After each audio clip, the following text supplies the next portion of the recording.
التي هنا تتابعون ثالث انطلاقات هذه الأمسية على شأن سيدي ولي العهد.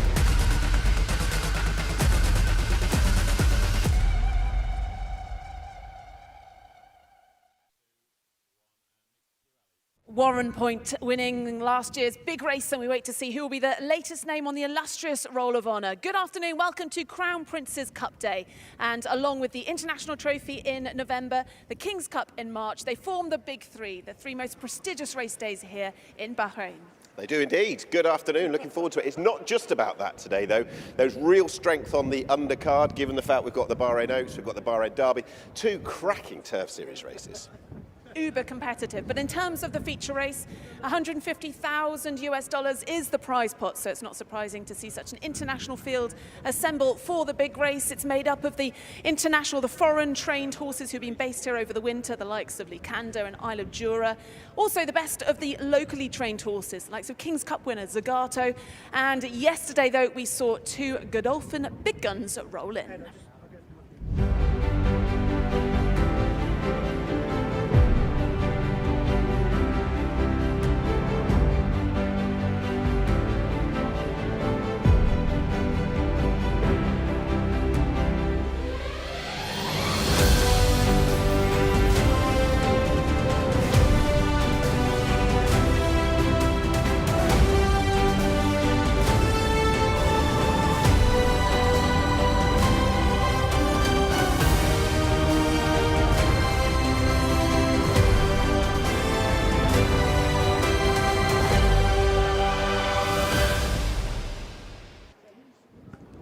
So, Local Dynasty and Passion and Glory, the two Godolphin horses who will be lining up in the Crown Prince's Cup. Passion and Glory, a familiar horse out here, second in the Bahrain International Trophy and won last year's King's Cup. Local Dynasty, though, first time he's come over. You've spent plenty of time over in Meydan. Saw him running earlier or last month in January, both of them up against each other. What did you make of those pair? Yeah, well, it's really interesting, the fact that Local Dynasty well on top on the day, but Passion and Glory comes back to what is effectively a home course for him. He loves the home straight. I remember Danny Tudhope saying as much that he really excels around here. The weight's different this time around. Passion and Glory's had that run under his belt. I fancy they could be a little bit closer than the international markets might suggest. Yeah, Local Dynasty, the hot favourite in terms of the international markets. Let's, though, take in all of today's runners in that big race. We've got 9 that are assembling for the $150,000 Crown Prince's Cup. And let's also say a very good afternoon to our commentator this afternoon, Darren Owen. Thanks, Ali. Yes, good afternoon, everybody. We are really up for this today. A wonderful card with the Crown Prince's Cup topping the bill, along with the two Turf Series races and the local classics, the Derby and the Oaks. And as the guys were saying, Godolphin have a tremendous record here in Bahrain. So let's take a look now at the lineup for today's big race. This is the Crown Prince's Cup, the listed Crown Prince's Cup. Field of 9 go to post. Number 1 for Godolphin is Passion and Glory. Won last year's King's Cup, second in the Bahrain International in 2022, and Kieran Schumacher is aboard. Number 2, American Flag for Gerald Mosse and Alan Smith. Already a winner here this winter, was a runner-up over 2,400 metres last time. Number 3, Duke de Kent for the British, Ian Williams and Lee Newman. Ex-French performer, has run well here already this winter. This time last year, Duke de Kent was winning at Cannes-sur-Mer. Number 4, Isle of Jura for Callum Shepherd and George Scott. In the victorious colours, Callum here, second to Lycanda last time, won the Al Muharraq Cup in December, so in good form. Number 4, Isle of Jura. Number 5 for the boys in blue, Charlie Appleby, Tom Marquand, Local Dynasty, as the guys were saying, a hot favourite on the international markets, comes here in good form, having won very nicely in handicap company at Meydan. Number 6, a track regular, Lycanda, in good form as well this winter. Pat Cosgrave takes a ride for George Baker, short-headed Isle of Jura last time, won a couple of times last winter. Number 7, Roller Jam for Stefan Lajaj and Fauzi Nas, has been in form this winter with a couple of wins over 1,800 and 2,200 metres. 8 is Sovereign Spirit. Sufyan Zadi takes the mount. A winner here a few weeks ago. That was Sovereign Spirit's first start in the Kingdom, formerly trained by Andrew Balding in Britain. And 9, a horse who needs no introduction to the locals, that is Zagato. He's also in form, winning his last 2 starts. Remember, Zagato won the King's Cup in 2022. Local favourite Neil Callan in the saddle. So there is the scene, the flags confirming that the wind is present. It wasn't windy yesterday, but it's strong today. And look at the direction of those flags. It will be against the field as they work their way up the straight today. So let's take a look at today's full card. We begin with the Crown Prince's Cup for the Arabian breds, and Kuhailan Weld Zareya won the King's Cup last year. He really is the local hero in this division. Second race on the card is the Howden Cup. This is over 2,400 metres. It's for the imported thoroughbreds. And then we move on to the first of our domestic grade 1s for the thoroughbreds. This is the Bahrain Oaks. 4 runners go to post. Galatia, I'm sure, will be a short price favourite on the international markets. Absolutely bolted in last time, looking for her 4th straight win. The Anchorman Cup comes up next. This is the first of our Turf Series races, over 1,800 metres. Fiendishly competitive race coming up here. Box to Box has been running well this season. Can he hit the bullseye today? Second of the Turf Series races is the HAWAR Cup. That's over the straight 1,200, and it features the 3-leg winners thus far this term: Rocket Rodney, Brazen Bolt and Derrin. That's the 5th race. On to the 6th race on today's programme, and that is the listed Crown Prince's Cup, with Godolphin well represented in that field with Passion and Glory and Local Dynasty. On to the 7th race, that's the Bahrain Derby, 2,000 metres, the journey for the locally bred 4-year-olds. Grade 1 action, 5 go to post, 4 of those are trained by Fauzi Nas. And the final race is the Crown Prince's Cup for the locally bred thoroughbreds, domestic grade 1. And there's some impressive CVs on show in this race. Epic won the King's Cup last year, won the Derby in 2022. We've got last year's winner in the race, Taris, a runner-up in the Derby in the past, and a couple of Oaks heroines from yesteryear, Manama Girl and Mediterranean Moon. All in all, a stellar card. Let's have a look at any potential changes today. And basically, there is confirmation that the reserves are not required. No scratchings on the card, no reserves required, and thus far, no jockey changes.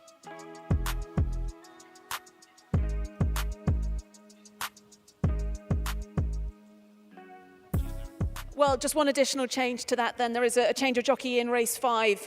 Horse number 3, Abdul Rahim Jassim, will be riding that horse. So one more change to note. But let's discuss the Bahrain Turf Series, because we're very much getting to the nitty-gritty, the business end of the season. This the 4th fixture as part of the series. We've got one remaining then, the final weekend. And the standings then, it could really be shaken up today. If we look at the standings, which are important because there are big bonuses on offer for the winners of each pot. We've got one, obviously, for the sprinters and one for the middle distance horses.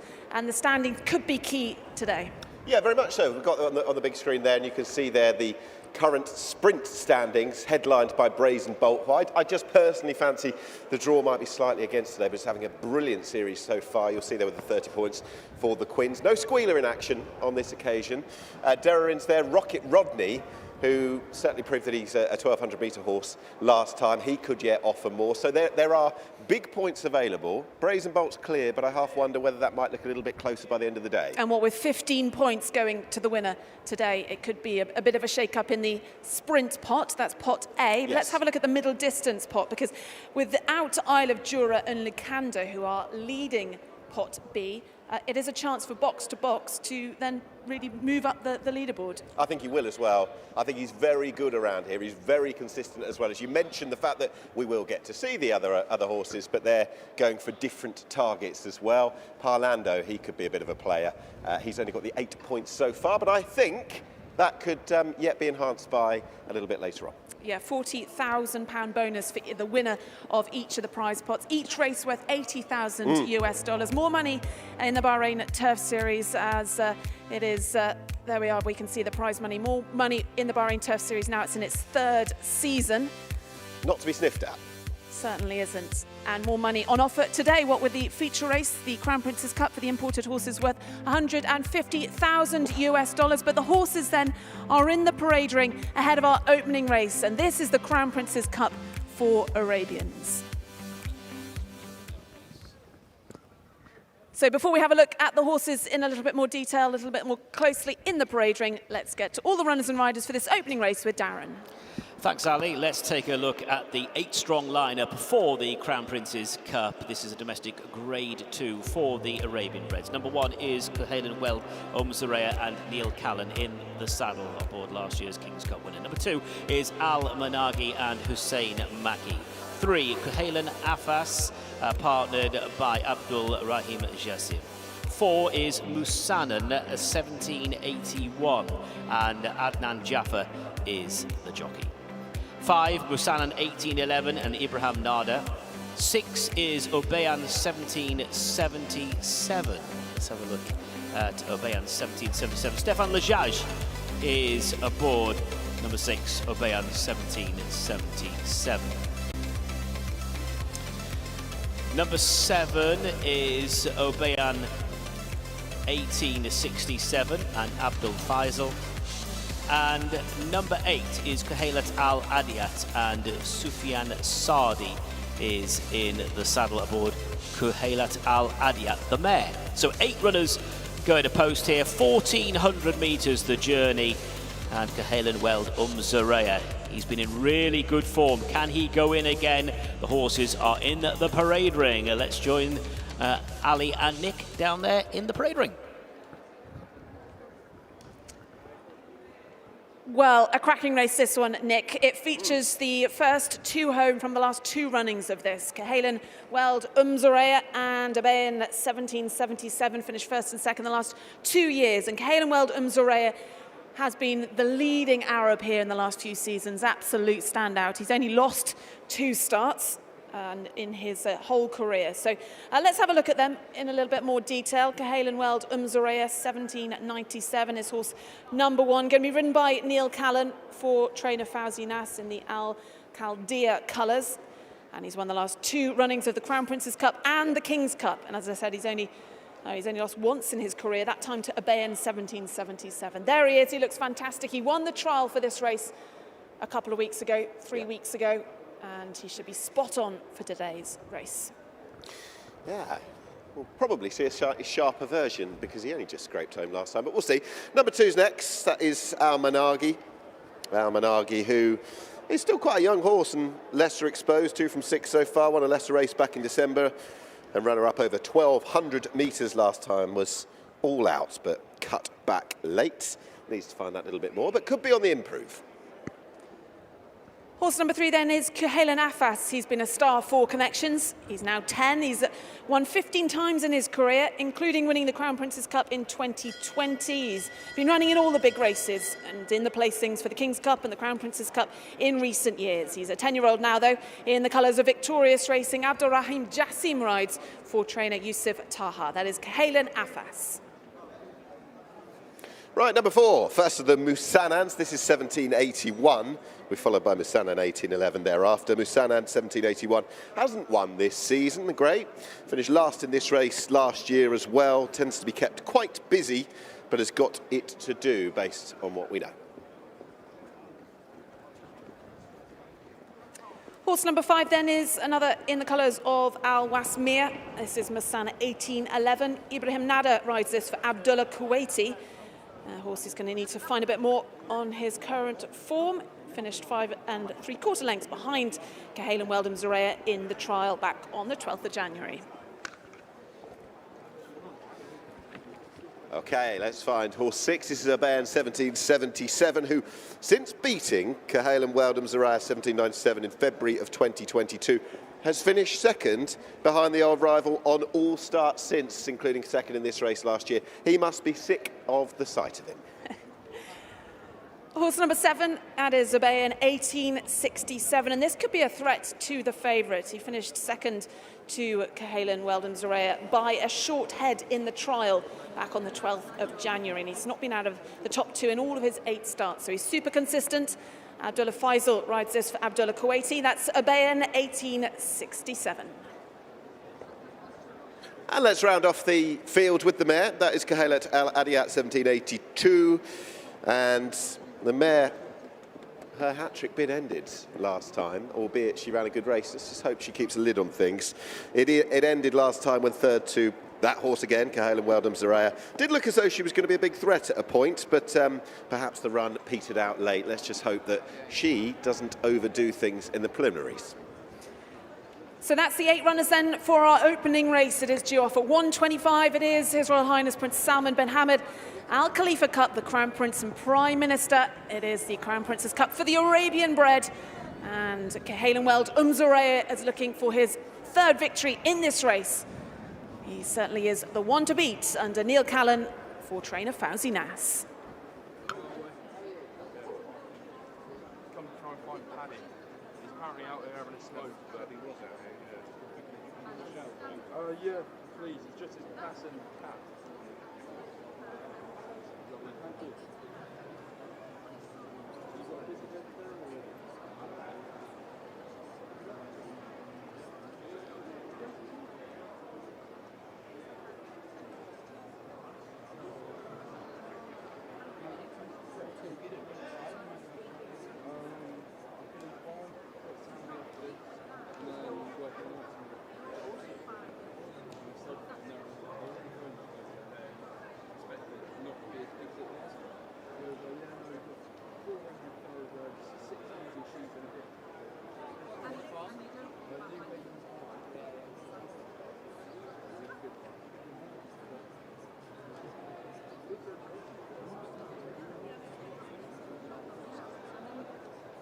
Go in the long key. There's a car out of the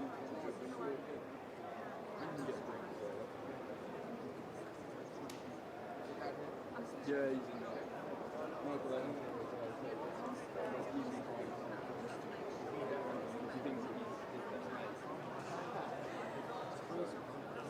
And they come from far and wide to see racing in Bahrain, which is good to see, including one half of the splendid training duo, Simon and Ed Crisford. There is Ed, who's usually seen at Meydan on the Fridays. Has had great success out there, but enjoying racing here in the Kingdom of Bahrain this Friday afternoon. Looking suave as ever. Right, horses making their way down for the first of 8 today. And it does revolve around the top horse, number 1, the great horse, Cahalan Weldon Zaraya 1797, who just keeps on winning.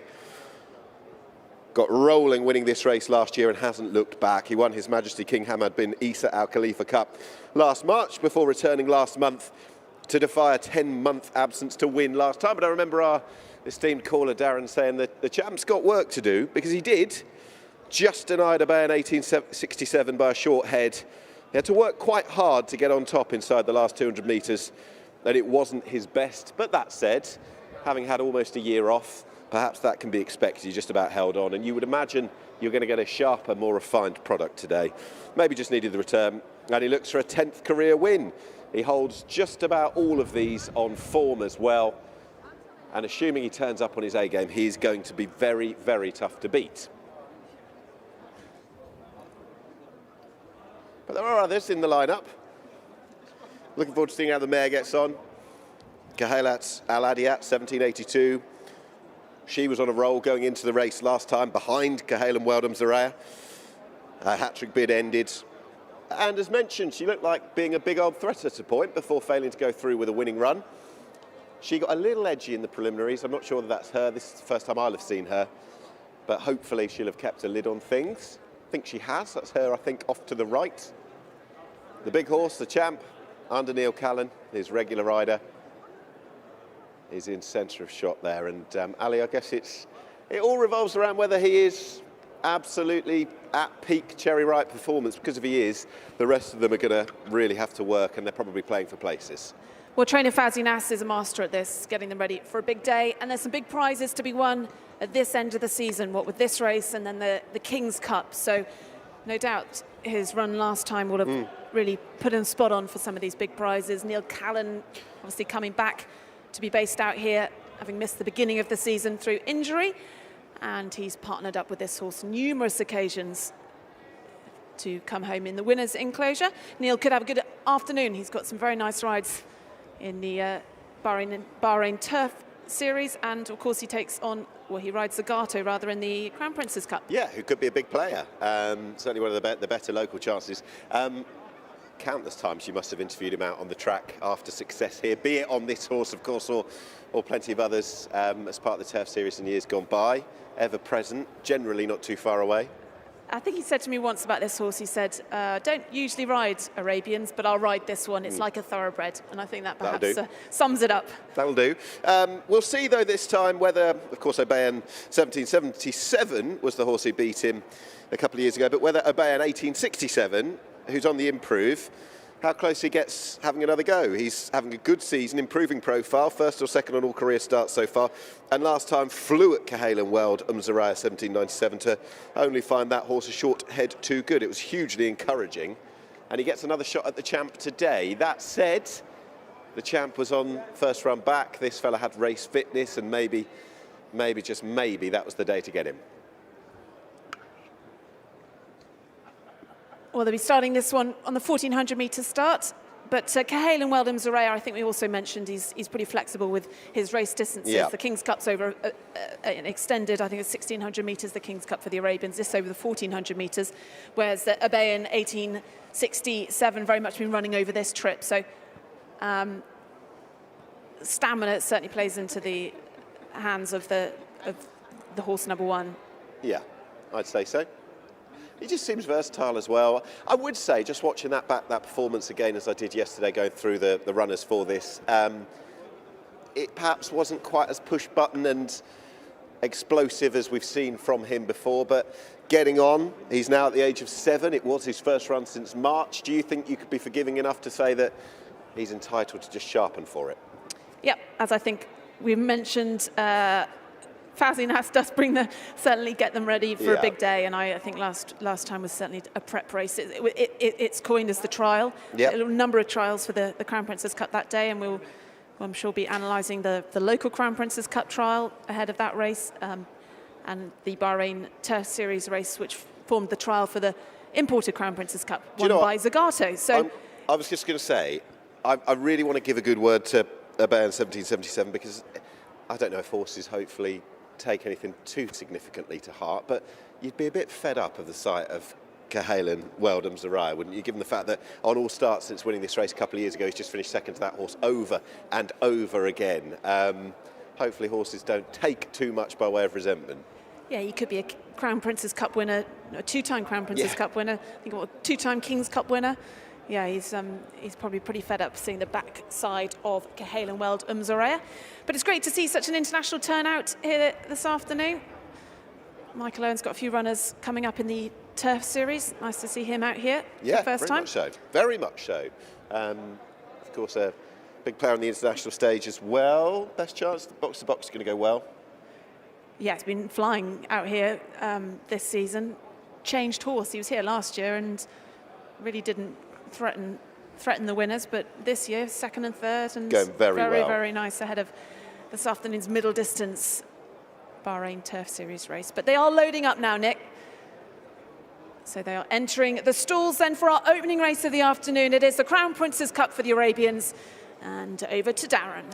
Thanks, Ali. Yes, so we've got the 1, 2, 3 from this race 12 months ago. Cahalan Weld Umzariah came out on top that day, ahead of Obayan 1777 and Cahalan Afas. So loading up process well underway, starting this race over on the back straight. They have that journey of 1400 metres in front of them.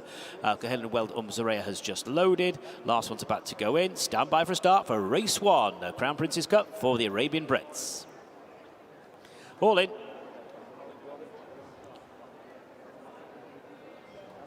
And they're off.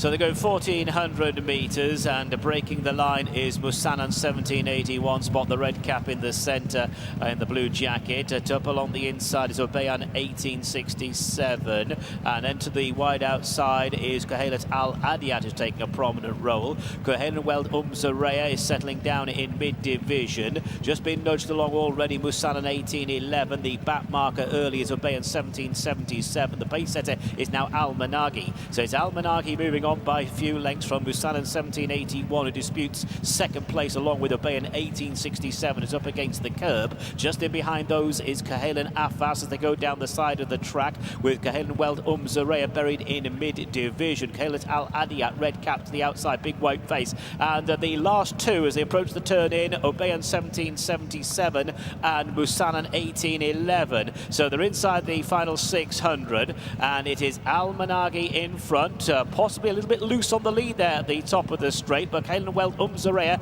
is now giving chase in the hands of Neil Callan as they work their way inside the final 400, and Kahelen Weld Zareya has hit the front, but there's going to be a challenge in the form of Kahelet Al Adiat, and Kahelet Al Adiat has sailed past Kahelen Weld Zareya, and here the last challenger is Obeyan 1777. So we've got the third and the second from last year's race now disputing the lead as they head to the final 100 metres, and it's Kahelet Al Adiat just in front, but Obeyan 1777 is trying to force his nose to the front and does so. Obeyan 1777 the winner. Kahelet Al Adiat second, Kahelen Weld Zareya only third, and that one followed home by the others with Obeyan 1867 amongst those in behind. So we have a surprise. Well, it may not have been a surprise to a few. Obeyan 1777 second in this race last year, was fourth behind Kahelen Weld Zareya last time, and Obeyan 1777 has come out on top. Stefan Lejage aboard for Fawzi Nas and Al Khalidia Racing. No fluke about that. Obeyan 1777 just mastering the mare Kahelet Al Adiat in the run to the line. Kahelen Weld Zareya, they're well held in third place. So the provisional winner of race one, the Crown Princess Cup for the Arabian Breds, is number 6, Obeyan 1777. Always a bridesmaid, never the bride. Well, not on this occasion. The horse who must have been sick of the sight of the top horse, the champ, Obeyan 1777, has had his day in the first one in 2 years since beating Kahelen Weld Zareya 1797 in February of 2022. A horse who was second in this race last year. What a good performance it was. Mastering the mare, who looked booked for victory at a point as we take the head-on replay. Just think that Kahelen Weld Zareya 1797, he can't given his running. Neil Callan just going back in front of the grandstand and watching it back on the big screen. I just wonder whether he was hanging slightly. And Neil was up in the stirrups late on. It's not his running. Credit the mare, she's run a cracker, Kahelen Al Adiat. But today was the day for Obeyan 1777. All those runs of twos next to the name. Well, he's had his gold medal. Well, let's have a word with winning jockey then, Stefan Lejage. And you were not surprised by this victory, you're just telling me. Not surprised. No, I lie, but I'm surprised. But 2 years back, this horse was almost the best year. Last year, for some reason, he wasn't in mood. Last run, poor. And today, first time blinkers, and he shows better ability. He travelled beautifully, didn't he? Yeah, but it's a long straight for Arabian horses. He made me tired for the rest of the day. No, anyway, I'm happy, and nice to see you. Hopefully see you later. Nice to see you as well, Stefan, and nice to get a win on a big day like today. Yeah. All win is always important, but of course these kind of days make it more special. Well, congratulations then. Let's cheer this one in. Well done then to Stefan Lejage, taking victory in the opening race on a prestigious card.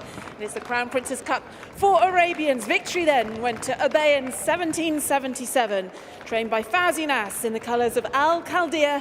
Well done to winning jockey Stefan Lejage. Well, it's the colours, the trainer we might have expected, not necessarily the horse or the jockey though, but a very consistent horse, and he's deserved his day in the sun. Well done to Stefan Lajaj, well done to Folsinas, and so to Al Khaldia Racing. The winner of the first race of the day, Obayan 1777.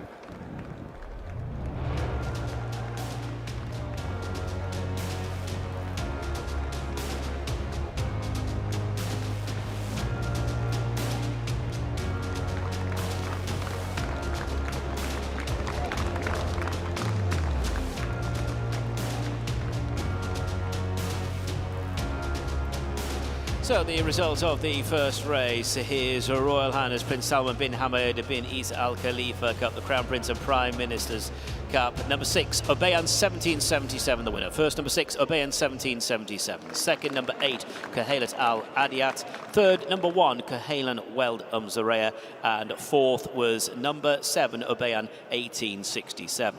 The distance is half a length and 6 lengths, half a length and 6 lengths, and the official time of the winning horse, 1 minute 38.81. 1 minute 38.81.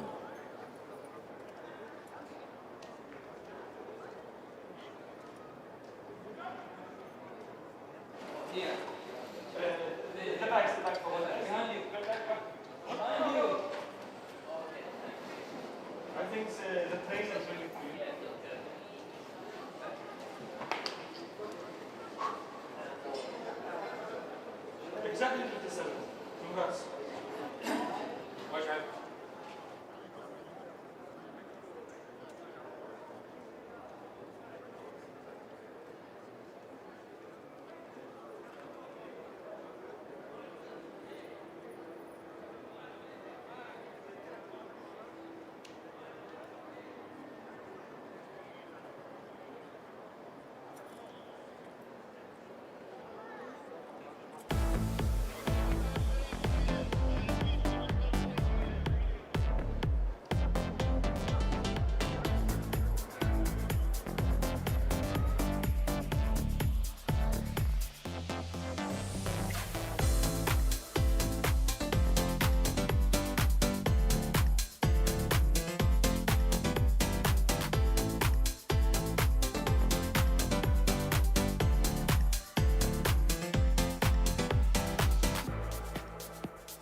And the result is now official. They have weighed in for race 1. Weighed in.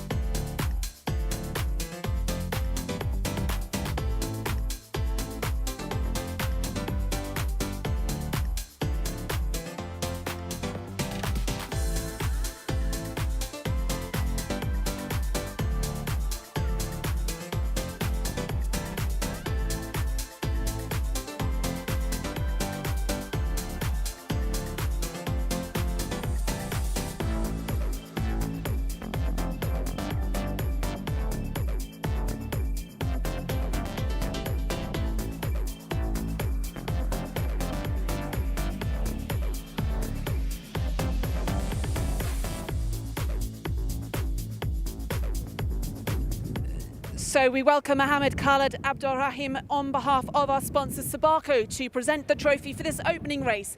It is His Royal Highness Prince Salman bin Hamad bin Isa Al Khalifa Cup, the Crown Prince's Cup for the Arabian horses. And well done then to His Highness Sheikh Khalid bin Hamad Al Khalifa, winning this opening race with Obayan 1777.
A very familiar face on the world stage, but a brand new face as regards the Bahrain Turf Club is their ambassador, Tom Marquand. Tom, welcome to Bahrain. You haven't been here before. I know you're going to go out on the track in a few moments' time, but is this just an opportunity that finally came about to get out here? Yeah, things obviously just properly together.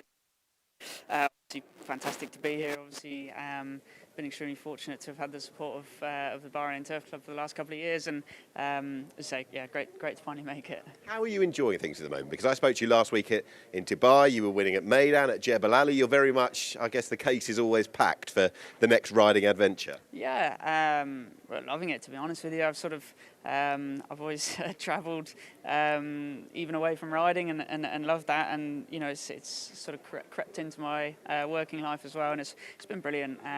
But look, obviously it's even better when you're going over and trying to ride some winners as well, which makes it all the more enjoyable. Unfortunately, having a bit of luck, so yeah, it's just great. On the racing scene in Bahrain, as mentioned, you're an ambassador for the Turf Club. You'll have watched on. How much have you been impressed as to the strength of the international racing over the last few years, how it's grown? Yeah, look, obviously it's for everyone to see. There's a wide base of international runners now, and you know, you see like today, Godolphin bringing over some good horses. Yes. You know, they're not short of opportunities elsewhere, and they've decided to come to Bahrain instead, which is fantastic. And it's I guess where the Bahrain Turf Club wants to be. So look, fantastic to be here and experience that, and obviously for the horse racing to keep levelling up. It's what we want to see. You teed it up nicely. A big ride, of course, in the Crown Prince's Cup later. The very strong favourite on the international markets is Local Dynasty, winner in Dubai last time out. It's the first sit you'll have on him, but presumably you're quite impressed by his profile. Yeah, I think we all were last time. He was pretty dominant around Meydan, yeah. And look, he's going the other way around. Obviously, a different experience for him, and he's coming up against some sort of course and distance horses. But look, you'd like to think off the back of that form, he should be the one in there to beat. The other Godolphin one, Passion and Glory, probably the threat? Yeah, 100%, exactly. Like I say, so, that course and distance form stands for plenty, and hopefully it could be a Godolphin one too, and I'm on the right one. Must ask you about the two rides in the Turf Series as well. You're in the ANCHORMAN Cup and the HAWAR Cup as well. You're the middle distance race and the sprint. How do you assess your two rides? It's first time on both. Yeah, obviously the first chap ran a really good race over course and distance 2 runs ago to finish third. Last time just ran a little bit keen, and look, probably just needs to settle a bit, but it reads like there's a bit of pace in the race, so hopefully we can capitalise on that, get him to relax and see how we go. The second fella, he's drawn out a bit. Obviously my local knowledge is limited, yeah. But what it seems is being drawn out there, that trip probably not ideal. But look, if he was to bounce back to some of his best form, certainly wouldn't be without a hope, but probably needs things to go right. Great to have you here, Tom. Cheers. So, cheers. Thanks.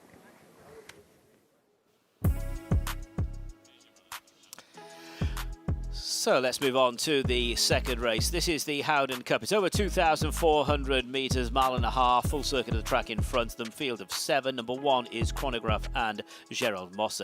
2, Panning for Gold, Neil Callan. 3, Young Island, Sufyan Sadi. 4, What a Welcome, Stefan Lajaj. Number 5, Glenn Savage, the Mountain Lee Newman. Number 6 is Tartan Chief and Hector Crouch. And the lineup completed by number 7, Illuminated, Alberto Sanna is aboard. Field of 7 to go to post for the HOWDEN Cup, coming up over 2,400 metres. So let's have a look at these horses in the parade ring there. Horse number 1, the Chestnut Gelding, son of Recorder, is Chronograph, and he'll be running in the colours of Al Adiat Racing. He was a winner for Hugo Palmer in the UK. He won his first start in Bahrain off a mark of 78. He's now up to 97, and he won his latest race back in mid-January. Gerard Mosse teams up with Alan Smith. Right, this is horse 2, and that is Panning for Gold, son of the Guineas winner Galileo Gold, who's trying a new trip altogether on race beyond 2,200. Won here first up in December and was third to Chronograph last time. Certainly wasn't stopping at the end of the race, though.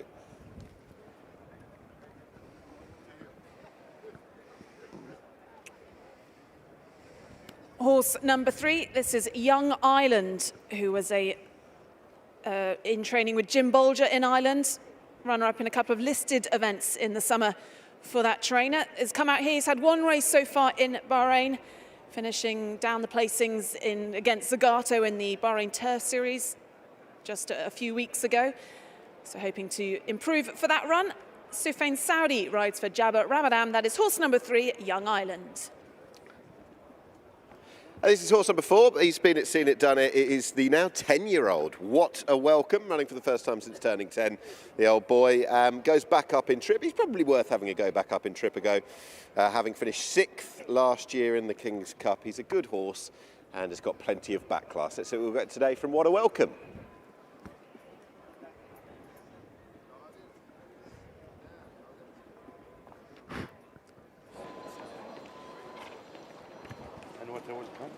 His Highness Sheikh Sultan Al Din then got the 2 runners in this race, Panning for Gold, also Tartan Chief. But let's have a look at horse number 5. That is Glenn Savage, who'll be running in the colours of M&E Racing. Lee Newman takes the ride for Alan Smith. And Glenn Savage, previously trained by the Gosdens in the UK. It's his 2nd season out here. And he actually beat Chronograph in December over this distance. Last seen finishing 4th in a Bahrain Turf Series race back at the end of December. That is horse number 5, Glenn Savage. And then we come to Tartan Chief. Hector Crouch is aboard. Already mentioned the connections of this horse, Tartan Chief, who finished last season on a real roll, winning a couple in a row, but 4th to Chronograph, the dominant winner last time, when probably running his race, I thought. We'll see what he can give today. That's Tartan Chief, number 6. And our final horse to have a look at in the colours of Mohammed Khaled Abdulrahim of the sponsors Sabako. This is Illuminated. Alberto Sanna takes a ride for Hadi Ibrahim. Illuminated then was trained by Roger Varian, but he's won 2 of his 5 starts here in Bahrain. And he comes in off the back of victory back from the 12th of January. That is horse number 7, Illuminated.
Second race is the Howden Cup over 2,400 metres. They'll be starting just in front of the stand.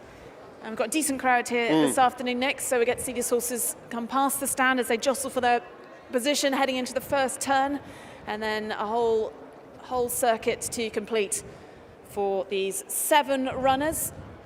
And for those that are here for the first time or watching racing around the world, wherever you're watching it, this race course built in the 70s, it's based on Ascot, so it's the same configuration as Ascot. And so they'll be starting, it's got a very long home straight, which Stefan Le Judge touched on, having won on the Arabian. He said it's a long way for these Arabians down the home straight. But he was in great form, wasn't he? Great. Really enjoyed that success, I think. I think so. Big day here. As I mentioned before, this race meeting, the International Trophy meeting in November, and the King's Cup form the big 3, the 3 most prestigious race days here in Bahrain. And so it's important to get on the score sheet if you're a jockey based out here. You want to be winning on these big days. I think it's something Gerard Mosse is going to be looking to do as well, with Chronograph, who is in great form and was a dominant winner last time, beating Roller Jam and Co. And the second to Zagato the time before. There's clearly no negative with that. The big cheek pieces on Chronograph. Best performance we'd seen from him since coming over here last time. Dominant on the front end. I imagine he'll do something similar again today. He's got a high rating. I liked him in the UK, and he's getting the drop of things here as well. So I think they'll be expecting something big from Chronograph. It's not a bad race. Trainer Alan Smith has had 33 victories this season. He's leading the Trainers' Championship. He's had a cracking start to the season. Gerard Mosse, he's enjoyed 12 victories. He's second in the Jockeys' Championship. Nice to see him here, though. Gerard based here, well, been here since sort of October when the season kicked off. Tremendous rider, great communicator as well, I always feel, after a race. Kind of really get the good debrief and so on. And I know, obviously, the interviews that you do out on the track, something similar. Plenty of times you've interviewed him as a winner anyway. Well, we'll wait and see if we'll be doing that once more, as he's on board Chronograph, who would be the international favourite for this race. Yep. Illuminated coming into this off a win. Does need a little bit more. Did win well last time. Quite dominant in the end under Alberto Sanna. Once again aboard. Goes back up in trip, which is, I think, still a little bit of an unknown, perhaps, given the way he finished last time against better opposition. But we'll see. Illuminated might yet be a player. The wind's just debated a little as well, hasn't it? They're not going to be running right into the gale of anything at the moment. But again, you've been here plenty, and I guess it's never too far away from picking up again. Nice to see Alberto Sanna over here again. He was champion jockey quite a few years ago back when he was based here. Then he went to Hong Kong. I know he's doing plenty of riding Dubai, in Qatar as well at the moment, but coming over here for some of the big days. He certainly knows his way around this track. And he's riding for Mohammed Khaled Abdulrahman. Familiar colours out here was MKR Racing. And we saw Mohammed Khaled Abdulrahman presenting the prize for the last race, representing the sponsor Sabaco. But this race sponsored by HOWDEN, who have been out here for a number of years then, part of this big day. Grateful to them, but they are starting the loading process for our second race. It is the HOWDEN Cup over 2,400 metres, and Darren Owen will call them home. Thanks, Ali. Yes, a field now moving up into the starting stalls. Great view from the grandstand of the start. The start just the other side of the 100-metre marker. So a short run to the first bend. They'll be completing a full circuit at the course. Runners then moving up into the stalls. Tartan Chief has gone in, so 4 of them are installed, 3 to go. Glenn Savage is the next one to load. Glenn Savage, number 5. Lee Newman aboard for Alan Smith. And he's got a Chronograph in this field as well for Gerard Mosse. So Chronograph is still out of line, as is What a Welcome. So Chronograph, who won here a few weeks ago, moves in. What a Welcome is in. They're set to go. All in. They're off. And a bit of an awkward start for What a Welcome. Just lost a length or two for this, the HOWDEN Cup, 2,400 metres. A wave of 4 horses going to the first turn, vying for the lead. Chronograph is one of those, blue jacket, with a Tartan Chief up along the inside. Widest of all is Young Island, and Glenn Savage just drops in behind them. A few lengths away is Panning for Gold, followed by Illuminated, and What a Welcome observes. So they go down the side of the track, and it is Chronograph in front, but only just from Tartan Chief. So Chronograph now leads by around about a length. Tartan Chief second place, a length and a half further back to the third place Young Island. Glenn Savage is just in behind them, a few lengths to Panning for Gold. What a Welcome has headed Illuminated as they go down the side of the track. So 1,800 to go, heading now towards the back. Chronograph, Gerald Mosse leading by about a length to Tartan Chief as they go into the turn. Glenn Savage is disputing third with Young Island, and then a gap of 2 lengths to Panning for Gold, White Cap, followed by What a Welcome, and Illuminated is at the back, and they've got 1,400 to go. So they move on down the far side of the track, about 8 lengths top to tail. Chronograph is the one dictating the pace, leading by around about a half length Tartan Chief is currently holding second place for Hector Crouch. Glenn Savage just in behind. Now there's a move coming from What a Welcome. Grey Silks to the wide outside. Young Ireland is buried in mid-division, panning for gold, and Neil Callan next, and Illuminated is at the back. Less than 1,000 to go. They're leaving the back straight behind them, and it is Chronograph the leader, but only just Chronograph from Tartan Chief with a length and a half away. What a Welcome posted 3 wide. Glenn Savage and Young Ireland are still galloping together. Panning for gold is just off the leaders, but certainly within striking distance, and Illuminated is last as they approach the last 600 and the turn for home. Chronograph under siege from Tartan Chief. What a Welcome driven to the outside and 3 wide currently. Young Ireland is poised behind the leaders, then Glenn Savage. The pace has increased. Panning for gold just needs to peel out now and does so. Illuminated is the back marker. They're inside the final 400, and it is Tartan Chief and Chronograph. Those two are having a set two. Eyes are drawn to the outside, and Panning for gold is coming on really well for Neil Callan. 200 to go, and Panning for gold quickly goes a few lengths clear. In second place, Young Ireland, then Tartan Chief. Illuminated from the back is staying on. Oh, there's gold in them there hills. Panning for gold is clear. Panning for gold, Neil Callan goes on to win. Second place, Young Ireland. Tight third, Illuminated, Tartan Chief and Glenn Savage. Chronograph and What a Welcome cross the line together at the back. So it is Panning for gold who goes on to win. Fauzinas and Neil Callan in the saddle here. Panning for gold, who ran behind Chronograph last time. Panning for gold has gone on to win here for Al Mohammedia Racing. Was a winner just before Christmas time on the 22nd of December. So that's another success, won by 5.5 lengths on that occasion, and has won really well today. Your eyes were drawn to Panning for gold, just needed a bit of a gap to open up, see a bit of daylight, got that around about 400. And very quickly put this race to bed. Number 2, Panning for gold, has won the Howden Cup.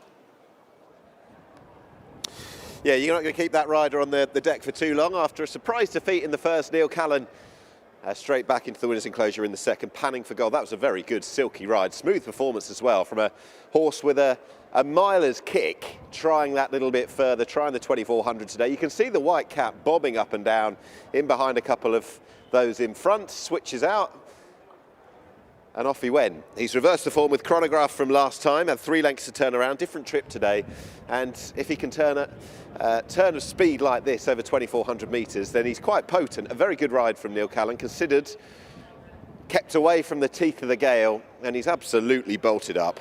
Very good performance from Panning for gold, up to 2400 metres, and clearly stays it very well. Not a bad run whatsoever from Young Ireland for Jabba Ramadan, having a second start out here since leaving Jim Bolger's in Ireland. Was 5th to Zagato last time, but a more suitable trip today. He was raced as a pretty good stayer and achieved plenty in Ireland, and I'm sure they'll be finding their feet going forward. But once that winner kicked, there was no stopping Panning for gold, Ali. Very comfortable victory there, and let's have a word with Neil Callan on board for the first time on this horse. Yeah, obviously I watched him a lot in the UK when trained by Dave Simcock, and one thing I noticed in his races is that he always loved to travel. So I was just keen to get him into a rhythm.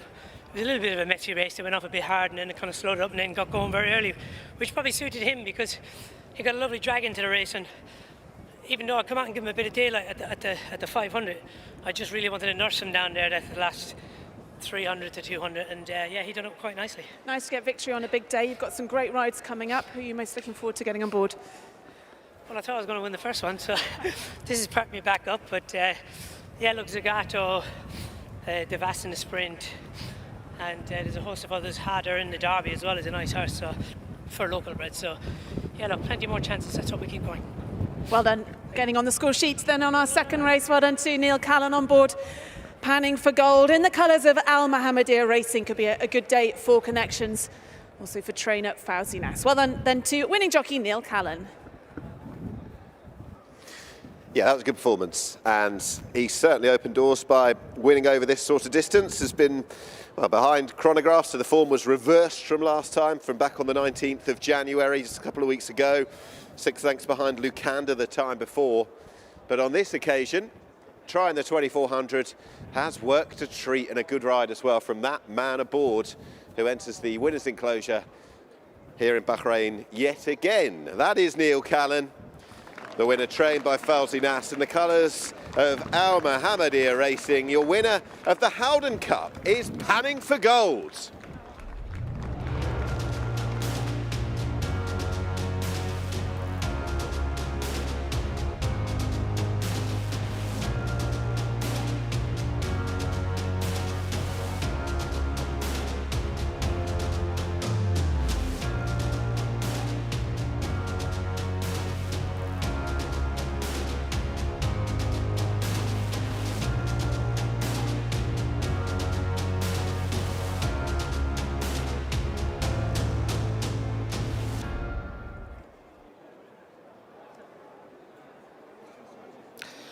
So the result of the second race, the Howden Cup, first at number 2, Panning for Gold. Second at number 3, Young Ireland. Third at number 7, Illuminated. And the fourth horse home was number 6, Tartan Chief. The distances there were 4 lengths and 3/4 of a length. That's 4 lengths and 3/4 of a length. And the time of the winner, 2 minutes 35.95. 2 minutes 35.95. Panning for Gold takes out the Howden Cup.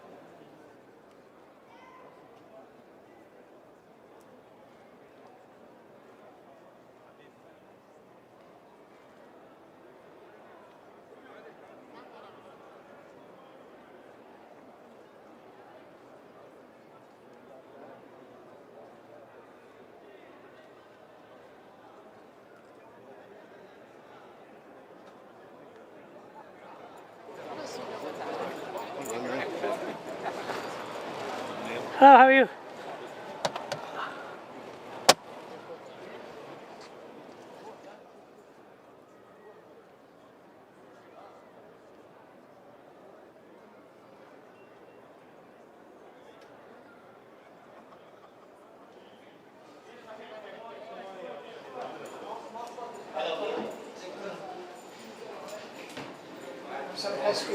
Yeah, but that fucking thing I had so easy last day.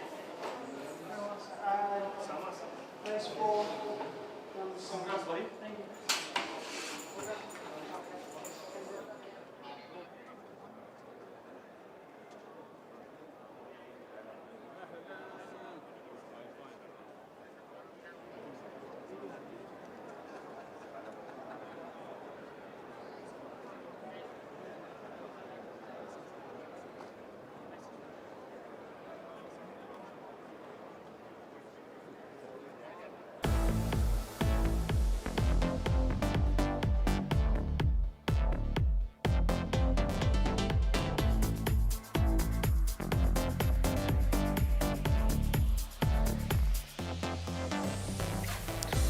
And the result is now official. They have weighed in for race 2, the Howden Cup, winning good style by number 2, Panning for Gold. Weighed in.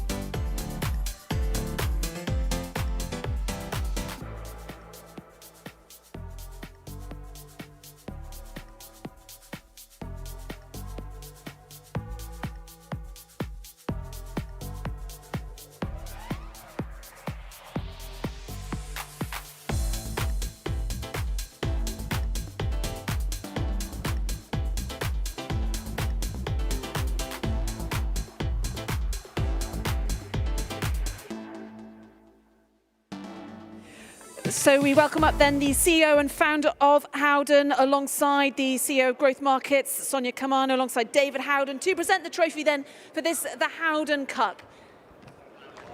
Sonia presenting the trophy to Winning Connections. Well done to Panning for Gold in the colours of Al Mohammedia Racing. And we welcome up His Highness Sheikh Sultan Al Din bin Mohammed bin Salman Al Khalifa, alongside his brothers, His Highness Sheikh Nada and His Highness Sheikh Ali. Also winning jockey Neil Callan. So well done to the winner of our second race. It is Panning for Gold, the winner of the Howden Cup.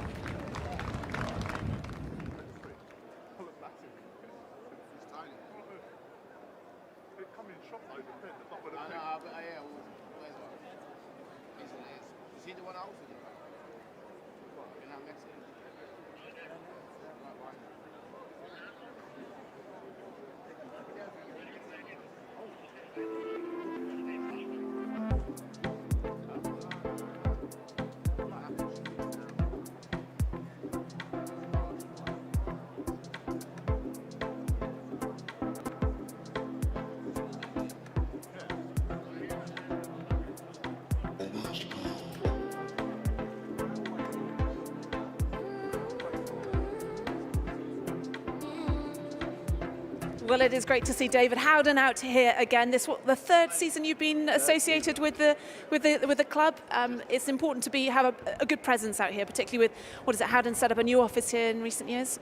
Yeah, no, this is our third season. I think we came out and we were the first ever international sponsor, which is great to do. We originally sponsored the Crown Prince Cup, and now we're sponsoring right across the Bahrain Turf Series, and it's very important for us. You know, as you know, I'm passionate about racing, but also, you know, we've established our operations here in Bahrain, opened offices here now, got licenses here now, so it's fun to be, you know, involved in the community, both from the racing side, but also from a business side.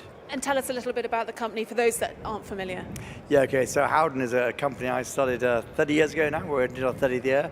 We're the biggest non-US insurance broker in the world. We have 16,000 people in 50 countries around the world, and, you know, serving all sorts of clients, from lots of people in racehorses right up to energy companies and everything. And so, you know, big operations around the world, biggest broker in the UK, and excited to be here in Bahrain and building our business here. And you're a passionate horse racing fan and owner. How have you seen the club develop even in the 3 years that you've been here? Yeah, so I'm an owner, a breeder, so I go the highs and lows of racing many times, and, you know, I was really keen to support racing here in Bahrain, see it develop.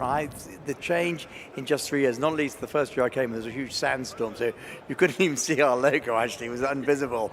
But now I really feel the buzz of it, and I think, you know, it's very important with racing, for obviously those of us who love racing, just the horses, it's fine, but what we want to do is get it out there to understand other people, to understand just what fun it is to come and watch racing. And I can really see Bahrain Turf Clubs getting behind that, getting people involved, getting that buzz about, you know, coming racing and enjoying watching these amazing riders and horses. So big changes in just 3 years, and I'm sure lots to come. I know there's big plans. Well, I'm sure you're going to be a part of them. Thanks very much for talking to me. Lovely, pleasure.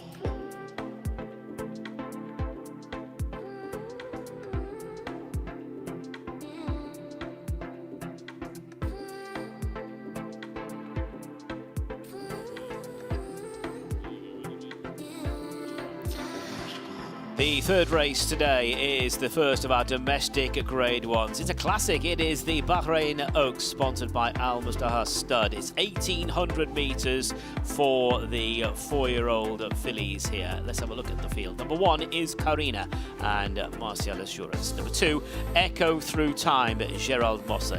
Number 3, looking for her 4th straight success today, is Galatia and Alberto Sanna. And number 4 is Lyra, partnered by Hussein Asghar. 4 fillies to face the starter for the Bahrain Oaks. Yeah, that's them on the page, and this is them in the flesh. This is Karina, number 1. She's not having a bad career to date. She won her debut last year this month, and won second up for the season in a 1,600 metre race back in November, but has got just the 15 lengths to turn around with Galatia from last time. She travelled fine into that race before push came to shove, but she couldn't quicken like the winner did.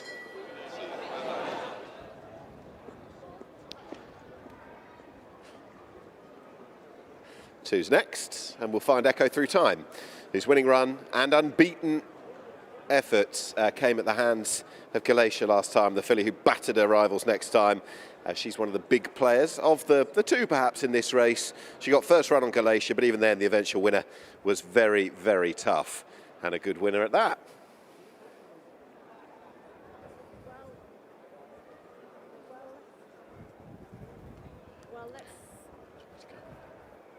Let's have a look at all 3.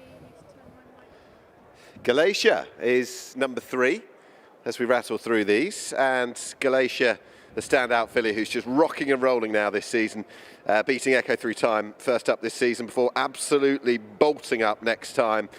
Echo Through Time might have had a fitness edge on her the time before as well, and I think Galatia, it's even more meritorious. Really, really impressive last time. She's the one to beat. And number 4. as we finish up. That is Lyra, who hasn't won a race yet. She's a 6-race maiden, and her form leaves her with plenty to find against the principal runner. She needs big improvement. They are the 4 for the Bahrain Oaks, which is off at 2:15.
So 4 runners in this, the Bahrain Oaks, and the one to beat very much horse number 3, Galatia. Let's have a word with Mohammed Ibrahim, then assistant trainer to Father Hadder.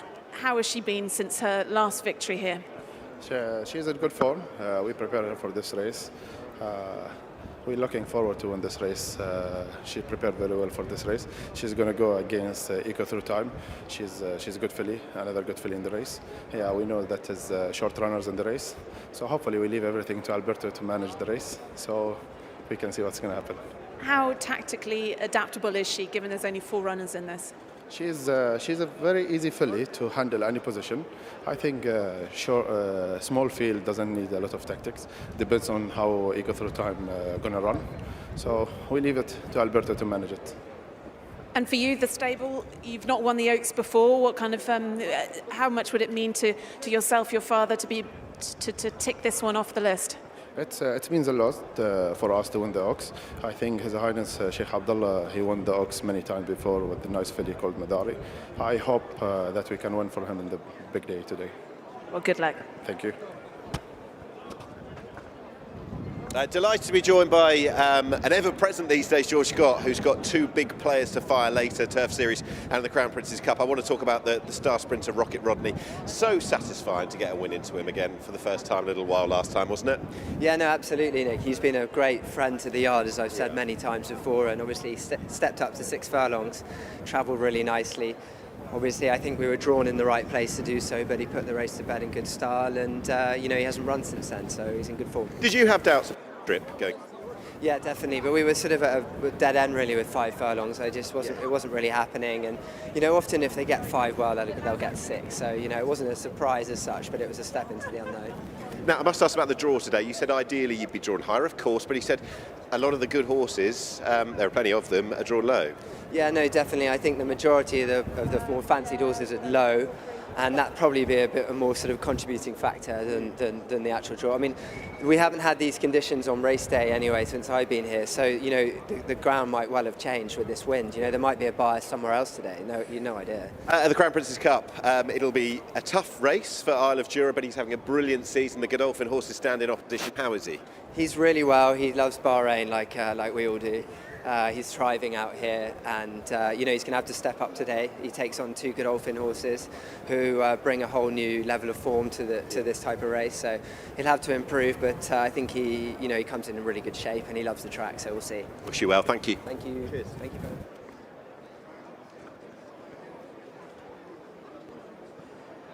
So the 4 fillies then making their way down to the 1,800 metres start. There they are, just circling behind the stalls. 4 select fillies. These are the best young fillies here in training, these local breds. And the echo through time for Alan Smith, Gerard Mosse. Got plenty to find on ratings to Galatia, but to finish just a length behind her back in mid-December. Galatia, though, the highest rated horse, rated 74. This race 12 months ago won by Mediterranean Moon, who beat Social Distancing. Manama Girl, the winner the year before. Those two have been running a bit later this afternoon in the Crown Prince's Cup. So these horses then really should progress into becoming some of the very best locally bred horses here. This race sponsored by Al Muzda Stud, and Galatia, the favourite, bred by Al Muzda Stud.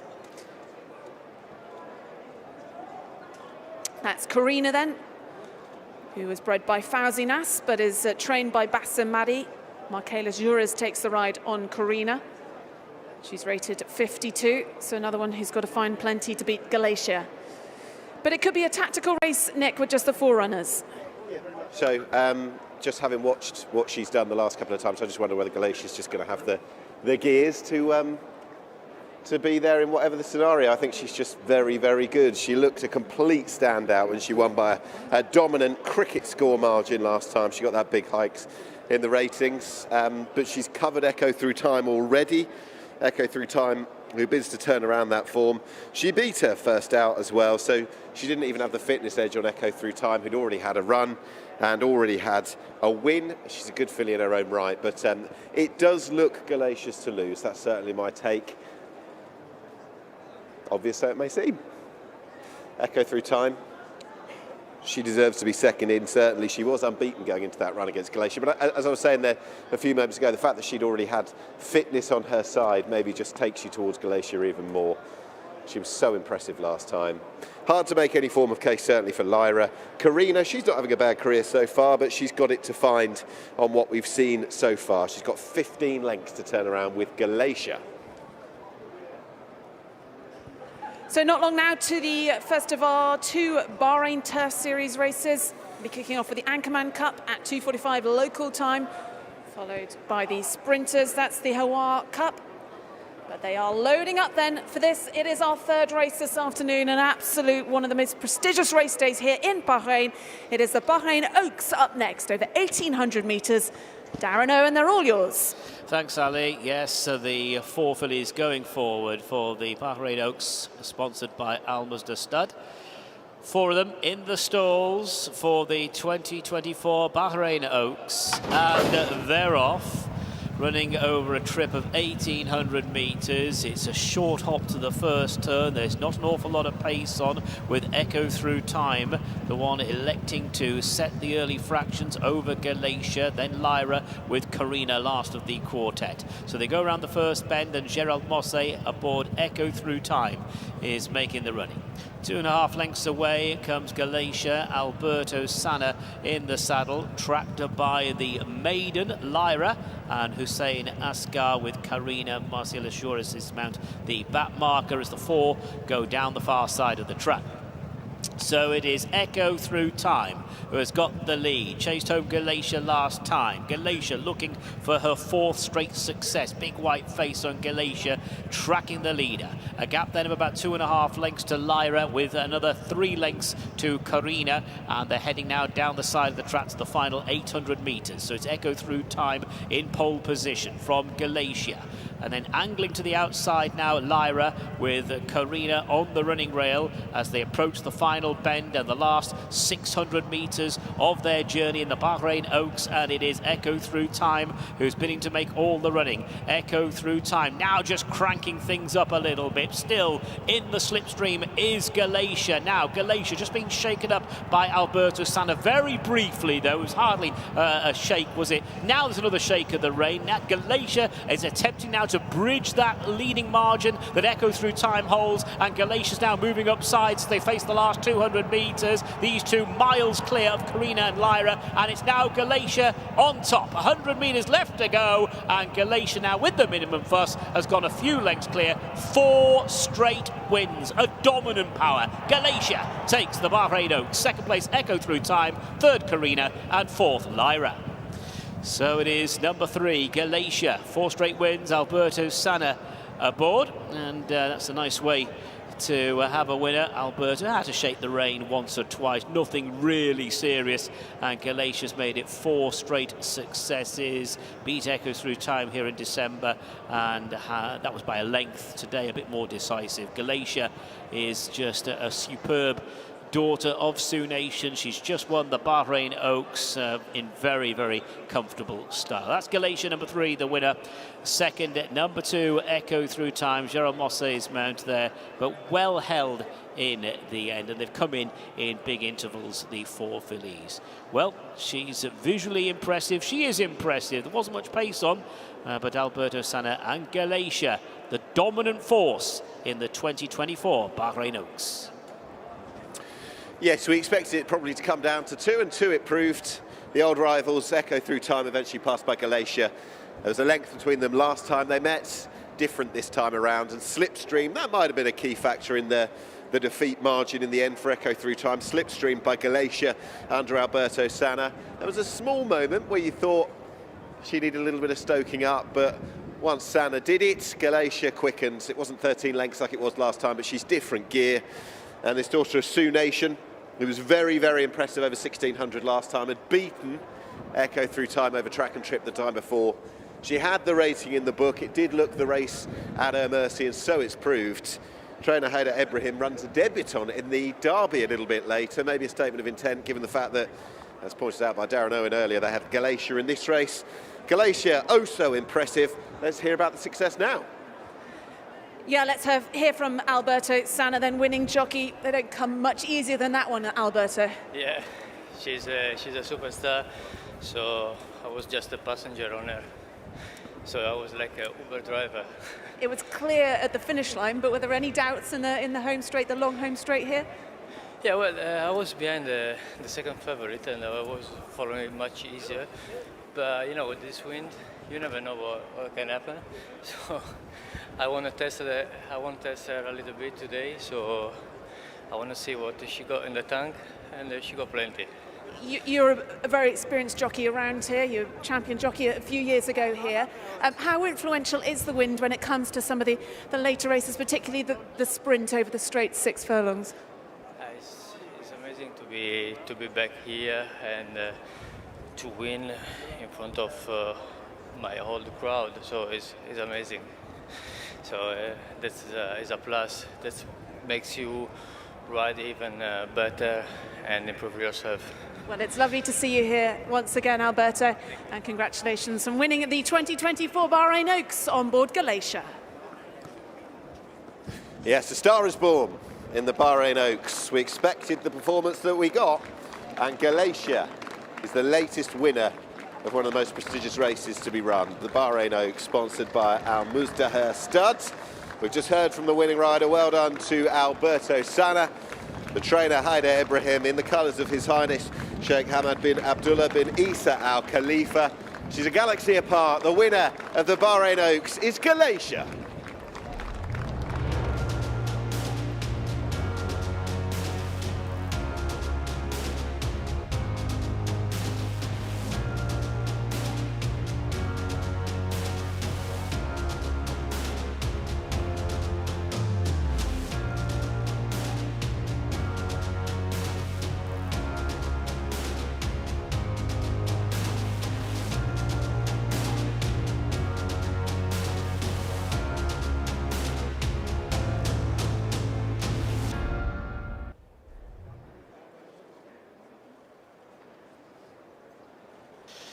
The result of the Bahrain Oaks, sponsored by Al Mazda Stud, our third race today. First, number 3, Galatia. Second, number 2, Echo Through Time. Third, number 1, Karina. And fourth, number 4, Lyra. The distances 6.5 lengths and 23 lengths. 6.5 lengths and 23 lengths. And the official time of the winning horse, 1 minute 54.20. That's 1 minute 54.20.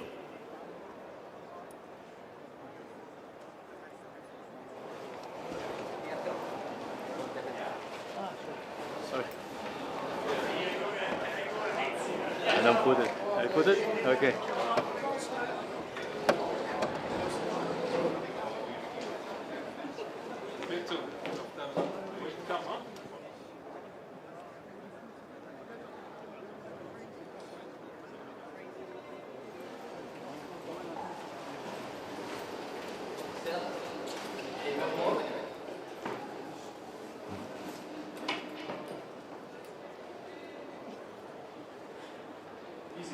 Thank you. Again?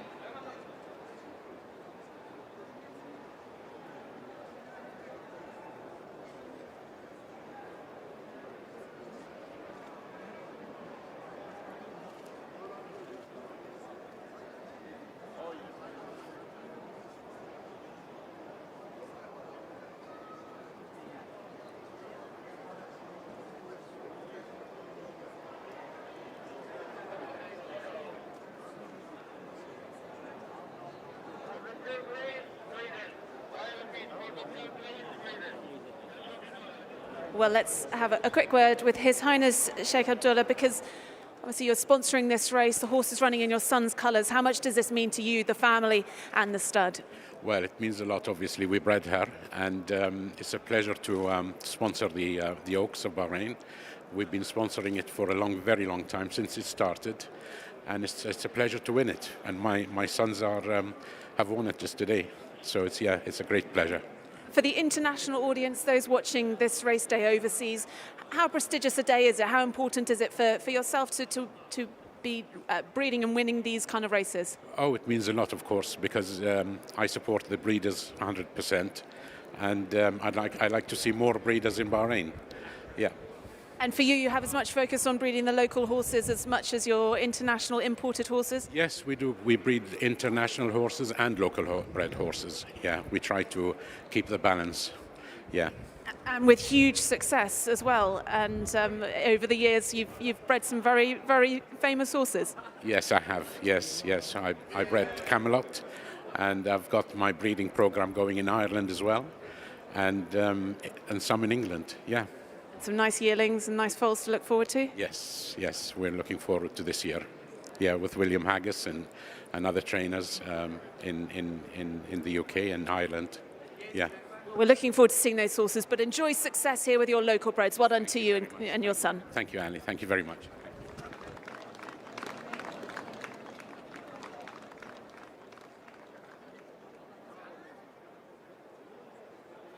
And the result is now official. They have weighed in for the Bahrain Oaks. Number 3, Galatia, confirmed as the winner. Second, number 2, Echo Through Time. Third, number 1, Karina. And fourth, number 4, Lyra. Weighed in.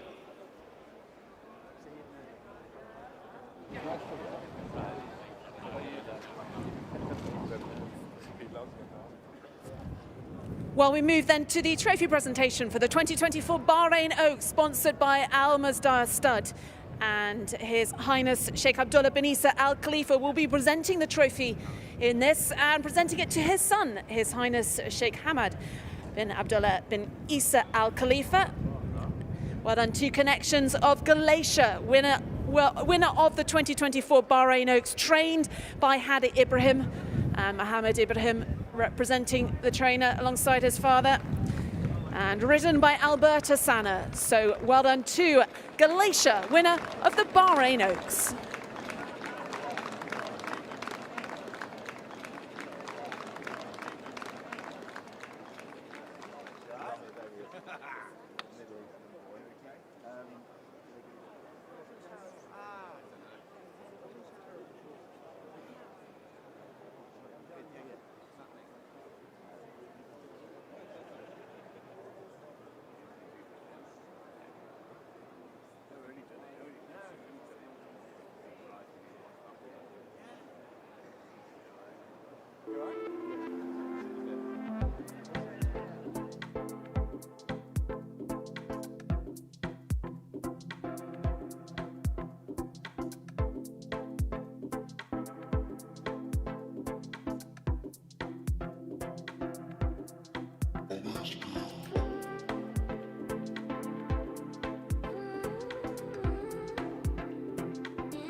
سيداتي أنساتي وسادتي هنا تتابعون ثالث انطلاقات هذه الأمسية على شأن سيدي ولي العهد.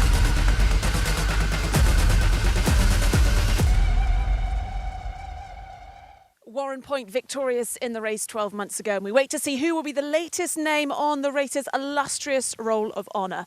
Welcome to Crown Prince's Cup Day here at the Rashid Equestrian and Horse Racing Club. Today's race meeting, along with the International Trophy in November and the King's Cup in March, form the big three, the three most prestigious race days here in the Kingdom. Today's feature race in the Crown Prince's Cup will be getting underway here from the 2,000 metre mark. We've got 9 runners in today's big race, but Nick, it isn't all about today's feature race. Yeah, so much to look forward to on a bright and breezy day, more in a moment or two's time. But on the track, brilliant action. We've got the Bahrain Oaks, we've got the Bahrain Derby. The Turf Series continues apace with big points on offer, both the sprinters in the HAWAR Cup and also the 1800 metre, the middle distance horses in the ANCHORMAN Cup. So big points, big competition, big fields. I should show you what conditions are going to be like, though. Customarily here, it can very often be the case here at Bahrain. You're going to get a very strong headwind. Have a look at those flags, the fountains as well. They tell the story as to what conditions are like today. It's going to be blowing all the way up the home straight. The runners running into the teeth of the gale, but plenty of them are used to it. A quality card ahead. What's not to like? And there is more prize money on offer today than ever before. The feature race, the Crown Prince's Cup, is worth $150,000. So no surprise it has gathered a truly international field made up of those runners who are based here over the winter, the likes of Isle of Jura for George Scott, Lucanda for George Baker, the best from the home team, including King's Cup winner Zagato, and yesterday saw two Godolphin big guns roll into the kingdom.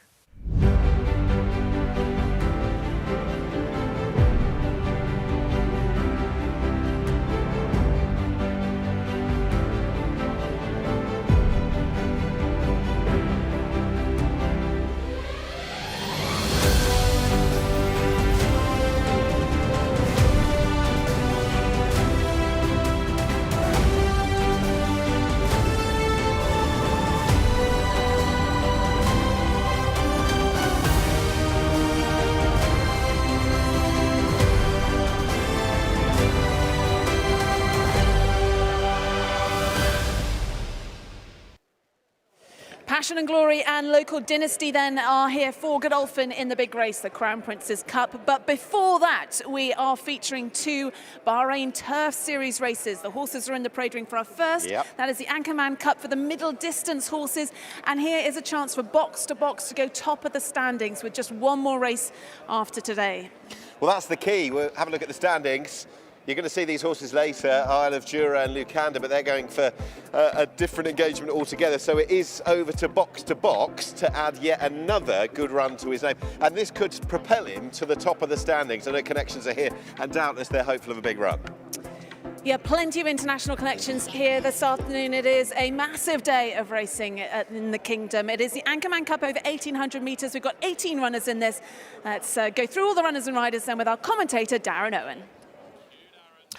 Yes, looking forward to some fiendishly competitive and exciting races, beginning with the Anchorman Cup here, brought to you by Howden. This is the latest Turf Series race for the middle distance division. Let's have a look at the lineup. Good field. Number 1, Wowzers. Wowzers, partnered by Jason Watson. And number 2, Royal Scimitar and Neil Callan. 3 is Classical Wave, Callum Shepherd. 4, Ecosystem, Alberto Sanna. Number 5, Port Lions, won the Crown Prince's Cup in 2020. Stefan Lejage in the saddle. Number 6 is The Parent and Gerald Mosse. 7, Merlin's Beard, Hector Crouch. 8, Bond's Boy, Hussein Asghar. 9, Box to Box, Kieran Schumark. 10, Simply Sondheim, Pat Cosgrave. Number 11 is Burglar. Good to see Tom Marquand here in the kingdom. He's aboard Burglar. Number 12, Sir Winston, Lee Newman. 13, Man of Eden, Sufyan Sadi. 14, Parlando, Paddy Mathers. 15, Sleeve Binion, Nathan Cross. And number 16, the man of John Egan there is Mokhtasar. No need to call in the reserves. Full complement here. 16 runners go to post. 1,800 metres. The journey for the Anchorman Cup, brought to you by Howden.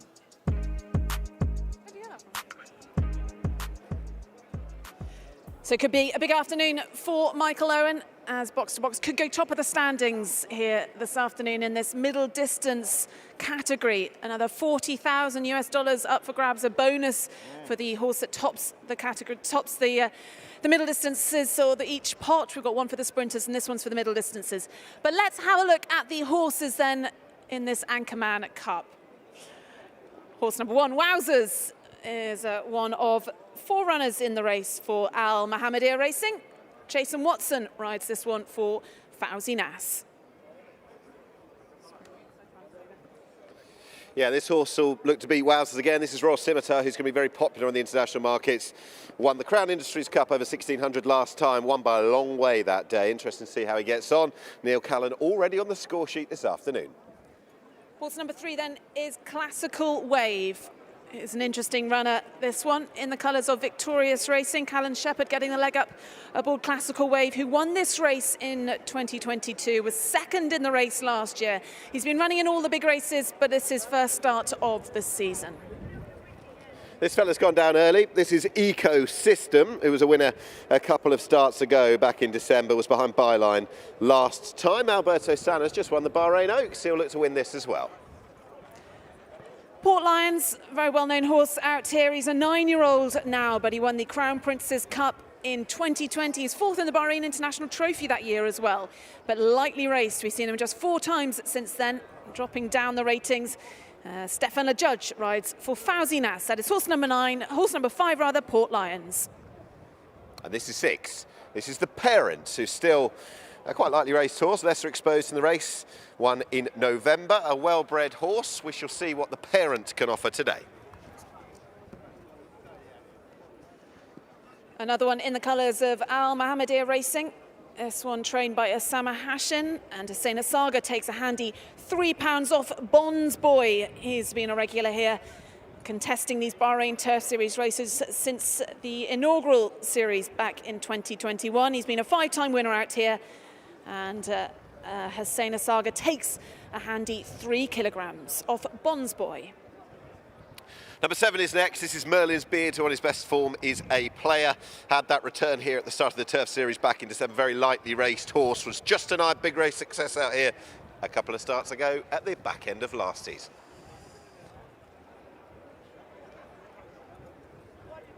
So here is box to box then for Hugo Palmer and Kieran Schumacher. He's finished 2nd and 3rd in the Turf Series races so far out this season. It's his 2nd season in Bahrain, but a hugely improved horse.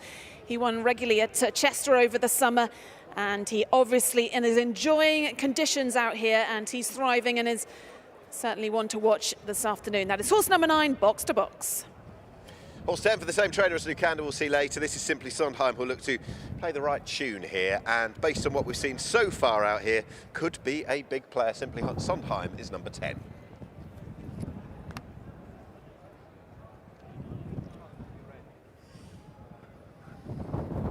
Horse 11 is Burglar, and it will be the mount of Tom Marquand, who's out here for the first time, riding for trainer Alan Smith. And Burglar, a 2-time winner for the Gosdens, and has run respectively out here in Bahrain. And this return to 1 mile, 1 furlong should suit this horse. And the hood refitted, and Tom Marquand is up. Yeah, Marquand out here for the first time. So Winston is number 12. George Baker has Simply Sondheim. He also has Sir Winston, and it's another arrow to fire in a race where he runs 2 potentially improving horses. This is 12, Sir Winston. Horse 13, that is Man of Eden. Soufiane Saudi rides for Jama Rabadan. And this one a winner on the all-weather for Roger and Harry Charlton. And won on his first run out here in Bahrain in January. And Cheap Pieces back on. That is horse number 13, Man of Eden. This is 14. This is Parlando, trained by Ian Williams, who is here. A couple of strong runs since coming out here. Yes, it's a wider draw, but I think they'll be pretty hopeful. This former Godolphin runner, Parlando, is going to be running well.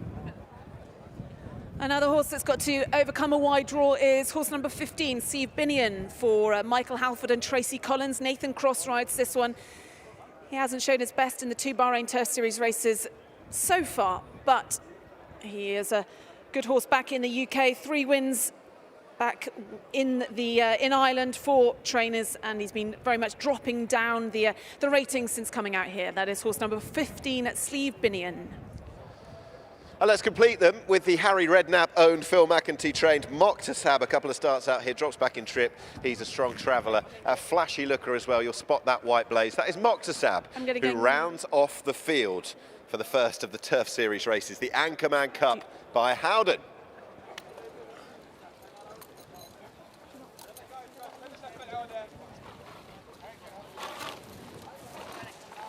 So horses circling down at the start. This is over the 1,800 metres, Nick, and this means that the draw is actually pretty influential. They have quite a short run before the first right-handed bend, which so therefore the lower draws are the ones to be looking out for. Horses that are going to run prominently. Now, Box to Box likes to run prominently.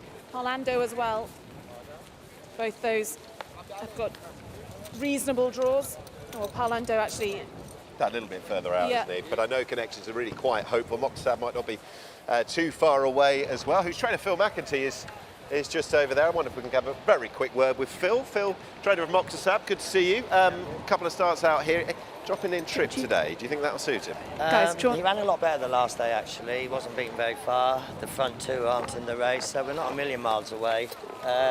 Worked in a pair of visors last week and he worked good in them, so we're hoping that might just spark a little bit of life. And yeah, he shouldn't be too far away. It's been great. Is he sort of just, well, with the evolution of his racing out here, is he really developing and enjoying his time? Yeah, listen, I haven't seen him in the flesh for a few weeks and he looks brilliant. You know, he's starting to get his summer coat and he's really coming together now. But yeah, it'd be nice for Harry and for the team if we could get a result in today. Owner watching on? Absolutely, yeah. Never too far away. Best of luck, Phil. Thank you. All right, cheers, thank you. That's Phil McEntee, the trainer of Moxab, and him travelling over the other day would have had a first glimpse of the horse for a little while. He has run a couple of starts out here, back on the 8th of December behind Isle of Jura, and back on the 29th of December behind Lucanda. Both of those horses, leading horses in the series, the Turf Series so far, but both of which will be going for the Crown Prince's Cup in around about an hour's time. There's plenty of British interest though, Ali. Yeah, let's have a quick word with trainer Ian Williams. And you've got Parlando in this, and his horse has been really knocking on the door in the two races that he's run out in the Turf Series so far out here. Yeah, very much so. He didn't really stay the trip last time and we rode him quite prominently from his draw. The draw today will mean that he'll have to be dropped in, which probably suits him, and he'll be doing all of his best work at the end, hopefully. You've got Duke de Kent coming up a little bit later in the big race, the Crown Prince's Cup, but Parlando, these two really have been targeted to race out here. You know that they like the conditions. Yeah, absolutely. It's a little bit tough for Duke de Kent in the listed race. He'd have to be right back to his best form. He didn't show very well here last time, but back to normal gear today, he should behave a lot better. Parlando, he's very much looking forward to running, see how we go. So, the loading process well underway. Just got a quick word with Lucanda's trainer for later. George Baker, he's also got a couple in here now, Simply Sondheim, Sir Winston as well. I think he'll be hopeful of big runs for both of his and the stable star, the BAHRAIN perennial Lucanda, that little bit later. It's a hot race, this, isn't it? The more you look at the connections and talk to, well, potentially winning trainers, we'll find out. There's quite a lot of depth to it. Yeah, don't rule out the locally trained horses. Royal Scimitar, Fauzi Nas, Neil Callan, got plenty in this. And Royal Scimitar's got a lovely draw in 3. In your picture there, that is Ecosystem. Trainer Hadi Ibrahim already had a winner this afternoon. And I know that this horse has been thriving at home, and they're hopeful of a good run from Ecosystem as well. Alberto Sana, champion jockey out here in 2017 before his stint in Hong Kong, and already been on the winners sheet today. So just the last few loading up. So let's head up to Darren Owen for this 2024 running of the Anchorman Cup. Thanks, Ali. So the field moving up into the starting stalls. Ecosystem still out of line. So too Wowzers, Royal Scimitar, Sleeve Binion is to go in, as are the Parent and Simply Sondheim. So it's a short run to that first turn. So 16 of them to get a position early around that first bend, very important. They've got it's roughly 200 metres to that first bend. It's not quite that. Ecosystem has been blindfolded the stall's entry. Royal Scimitar is about to go in now. Neil Callan aboard Royal Scimitar. One of 5 runners going for Fauzi Nas in this field. Scimitar is in. Sleeve Binion, green jacket, Sleeve Binion. Nathan Cross for Michael Half and Tracy Collins. Drawn there wide in stall 14. Ecosystem still hasn't gone in. Port Lions is still out of line, so to the Parent and Simply Sondheim, so 4 to go. Red cap on Port Lions, won the Crown Prince's Cup 4 years ago. Port Lions is in. So we're down to the final 3. Ecosystem still causing a few issues. This Ecosystem is drawn in stall number 1, hard up against the inside running rail. Ecosystem a winner here in December. And the other ones to go in are the Parent and Simply Sondheim. Parent was behind Zagato here last month, but did win over 1800 in December. And Simply Sondheim going for George Baker's yard. He's behind Zagato recently. So Ecosystem is in. So 2 to go for this, the Anchorman Cup, brought to you by Howden. Turf Series action coming up. That is the Parent going in, so we're just waiting on Simply Sondheim to go. Leg 4 of the Turf Series, the Anchorman Cup, all in. They're ready, and they're off. So a short run to the first turn. Moktasar began very nicely. Simply Sondheim is there. The Parent showing up prominently with Box to Box, who's got a nice position along with Sir Winston around the first turn. And it is the Parent Box to Box Ecosystem. Those are being followed early by Sir Winston in the blue jacket. Sleeve Binion is caught 3 wide. Classical Wave is on the inside. Moktasar now buried in mid-division. Out wide is Bond's Boy's already been nudged along early. Further back to Royal Scimitar. And then comes Burglar, Man of Eden.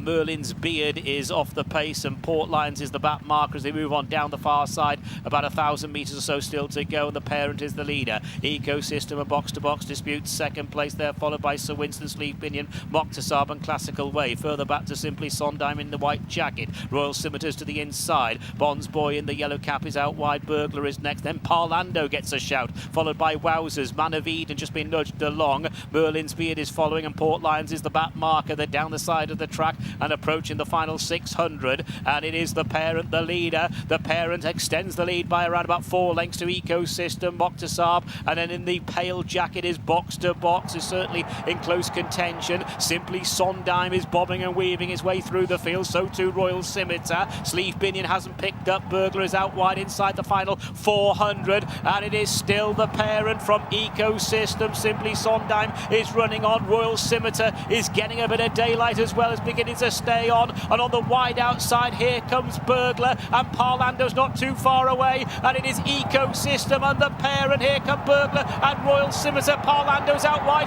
Ecosystem between horses. The Parent digging deep near side. Burglar close. Ecosystem, the Parent and Burglar. Great finish. Parlando, Royal Scimitar and Simply Sondheim are just in behind along with Man of Eden. So good finish. Judge may take a look at this one. Ecosystem kept finding for Alberto Sana. The Parent wasn't for throwing in the towel either for Gerald Mosse, and a big run from Burglar, the stable companion to the Parent on the wide outside. Those 3 in a real set 2 as we just watch the closing stages now. It's going to be heads up, heads down. And on that evidence, you say Ecosystem has just perhaps got his head down at the right time. We're going to wait on the judge to confirm the places, but 3 horses going at it, hammer and tongs to the line. There they are in race card order: number 4, Ecosystem, number 6, the Parent, and number 11, Burglar. What a finish. What a finish, the Anchorman Cup. Ecosystem with Alberto Sana looking for a quick double after Galatia's win in the Bahrain Oaks earlier. And not many got into it. What a good run it was on the front end by the Parent, one of the lesser exposed horses who won here back in November. He's run a cracker on the front end under Gerard Mosse, who seems to have dictated that well. But your winner, that is Ecosystem, who was a winner here back in December behind Byline when last seen, and seems to have held his form okay this season. This is an enhancement on that. He was well positioned. And with that in mind, just looking at the closing run of Burglar, he's run a belter under Tom Marquand, the Bahrain Turf Club ambassador, who was riding, I should say, here in Bahrain for the first time in his career. He's not gone too far away. That was a belting run. And I do think as well the Williams team might think of what might have been with Parlando, who closed. He was behind the front 3 back in 4th under Paddy Mathers, but that wide draw was never going to make things easy.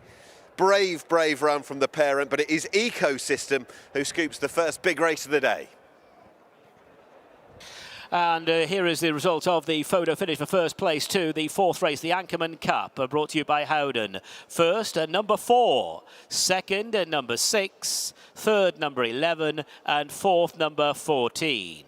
That's first, number 4, Ecosystem. Second, number 6, The Parent. Third, number 11, Burglar. And fourth, number 14, Parlando. Another victory today for winning jockey Alberto Sanna. Congratulations, Alberto. The first time you've ridden this horse, but he's been very consistent over a mile, but appreciated that a little bit extra distance today. Yeah, it's the first time, as you say, I'm riding him, and I just put him behind the pace. We had the speed, and actually it was a good spot where to stay, because the horse leading runs second. So he ran a great race, but then when he took the front, he hesitated a little bit, and the one inside was coming over, so it made me work hard. But he's a nice horse, brilliant. There in the end, and got there when it mattered. And for you to win another big race here on such a prestigious day, you've been out here before, champion jockey here before, but yeah, another big race to tick off. Yeah, like last time I've been here was my first series. This one the second one, so maybe you give me some luck. Well, you're doing very well. Congratulations then to our winning jockey Alberto Sanna. Quick double for him. He just won the Bahrain Oaks, and now he's won the Anchorman Cup. On board Ecosystem for trainer Hadi Ibrahim and for owner Mohammed Khaled Abdurrahim. Yeah, what a great finish. We were served up. It was a race where not that many of them got involved. The parents ran a cracker, but a good ride by Alberto Sanna. Alert to things aboard Ecosystem. It's his second win in just 4 races on the card, already scooping the Oaks and now the Anchorman Cup. Ridden by Alberto Sanna, once again the winning trainer Hadi Ibrahim, this one in the colours of Mohammed Khaled Abdurrahim. Your winner of the Anchorman Cup, part of the Bahrain Turf Series, is Ecosystem.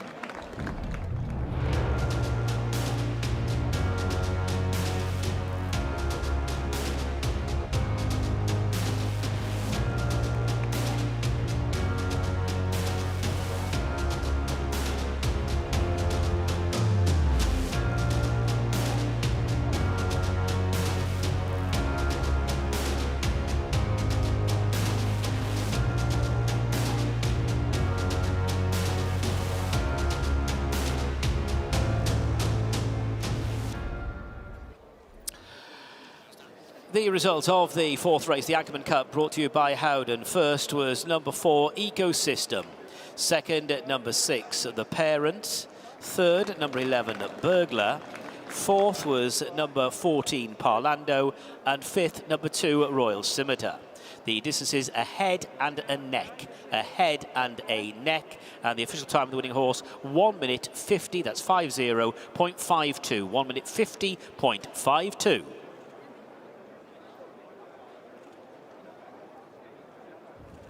And there is your winner.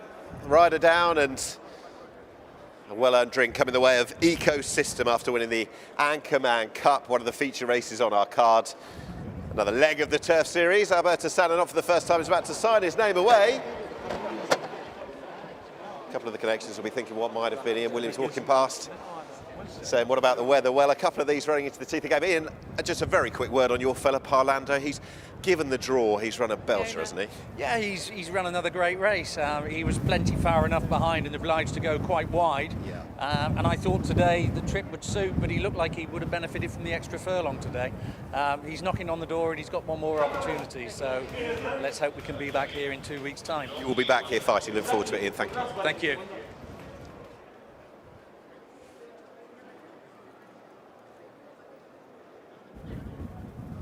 So Ian Williams, he'll be back with Parlando. There's another date for him in a couple of weeks' time, which is great, and they'll be heartened by the fact that he's made up plenty of ground. You can see the star cap, 3 from the right. So in the end, finish a close and up 4th. But credit the parent, credit Ecosystem as well, because these horses, you might well hear through the microphone, are running in the teeth of a strong gale here in Bahrain. Gerard Mosse judging it very well on the parent, who didn't wilt once, just about headed by Ecosystem. Burglar not too far away. Tom Marquand, he'll have got his eye in for the big race ride on Local Dynasty for Godolphin a bit later. It hots up from here on in. Great race. Ali. Yeah, let's have a word with winning owner then, Mohammed Abdulrahim. Lovely to see this horse win on a big day because he's been very consistent for you over the years. Yeah, I think today he ran a very fantastic race. We put him up 200 meters to 1,800. I think this is the first time he ran this distance, and I think he did very well. And how good was Alberto Sana? Yeah, Alberto is a fantastic jockey. I mean, we've been starting using him for the past few races now, and hopefully we can continue with Alberto. Well, congratulations then on winning this Anchorman Cup. Thank you very much.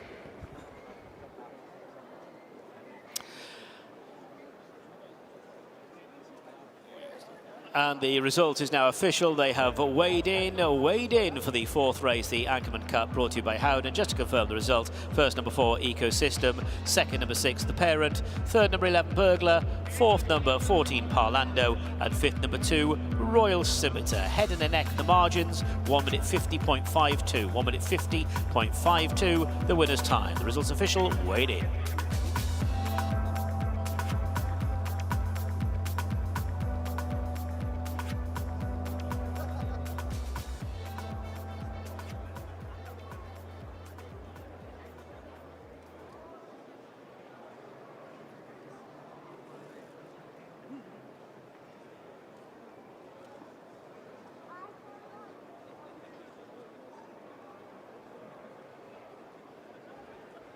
So we come to the trophy presentation for the Anchorman Cup. This one sponsored by Howden. And we welcome up David Howden alongside Sonia Camano to present the trophy, representing the sponsors. David Howden, CEO and founder. And Sonia Camano is the CEO of the International Growth Markets for Howden. As the winning connections make their way over to the rostrum, well done to Ecosystem winning this Anchorman Cup.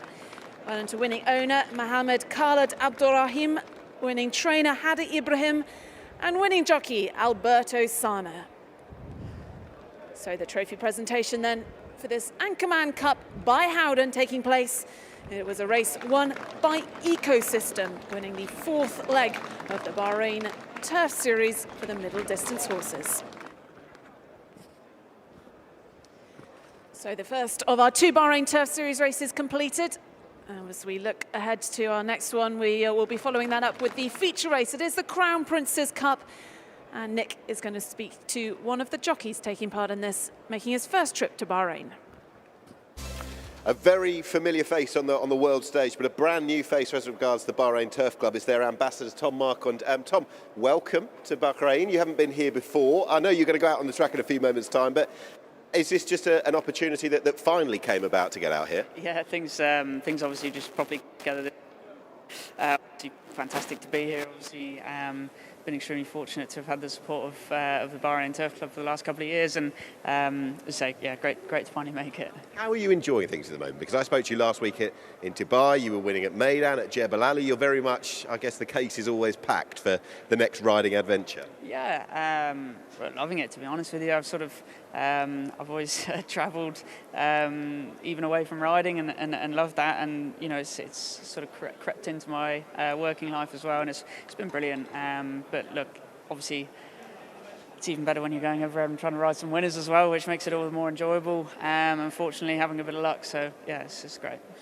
On the racing scene in Bahrain, as mentioned, you're an ambassador for the Turf Club. You'll have watched on. How much have you been impressed as to the strength of the international racing over the last few years, how it's grown? Yeah, look, obviously it's for everyone to see. There's a wide base of international runners now, and you know, you see like today, Godolphin bringing over some good horses. Yes. You know, they're not short of opportunities elsewhere, and they've decided to come to Bahrain instead, which is fantastic. And it's I guess where the Bahrain Turf Club wants to be. So look, fantastic to be here and experience that, and obviously for the horse racing to keep levelling up is what we want to see. You teed it up nicely. A big ride, of course, in the Crown Prince's Cup later. The very strong favourite on the international markets is Local Dynasty, winner in Dubai last time out. It's the first sit you'll have on him, but presumably you're quite impressed by his profile.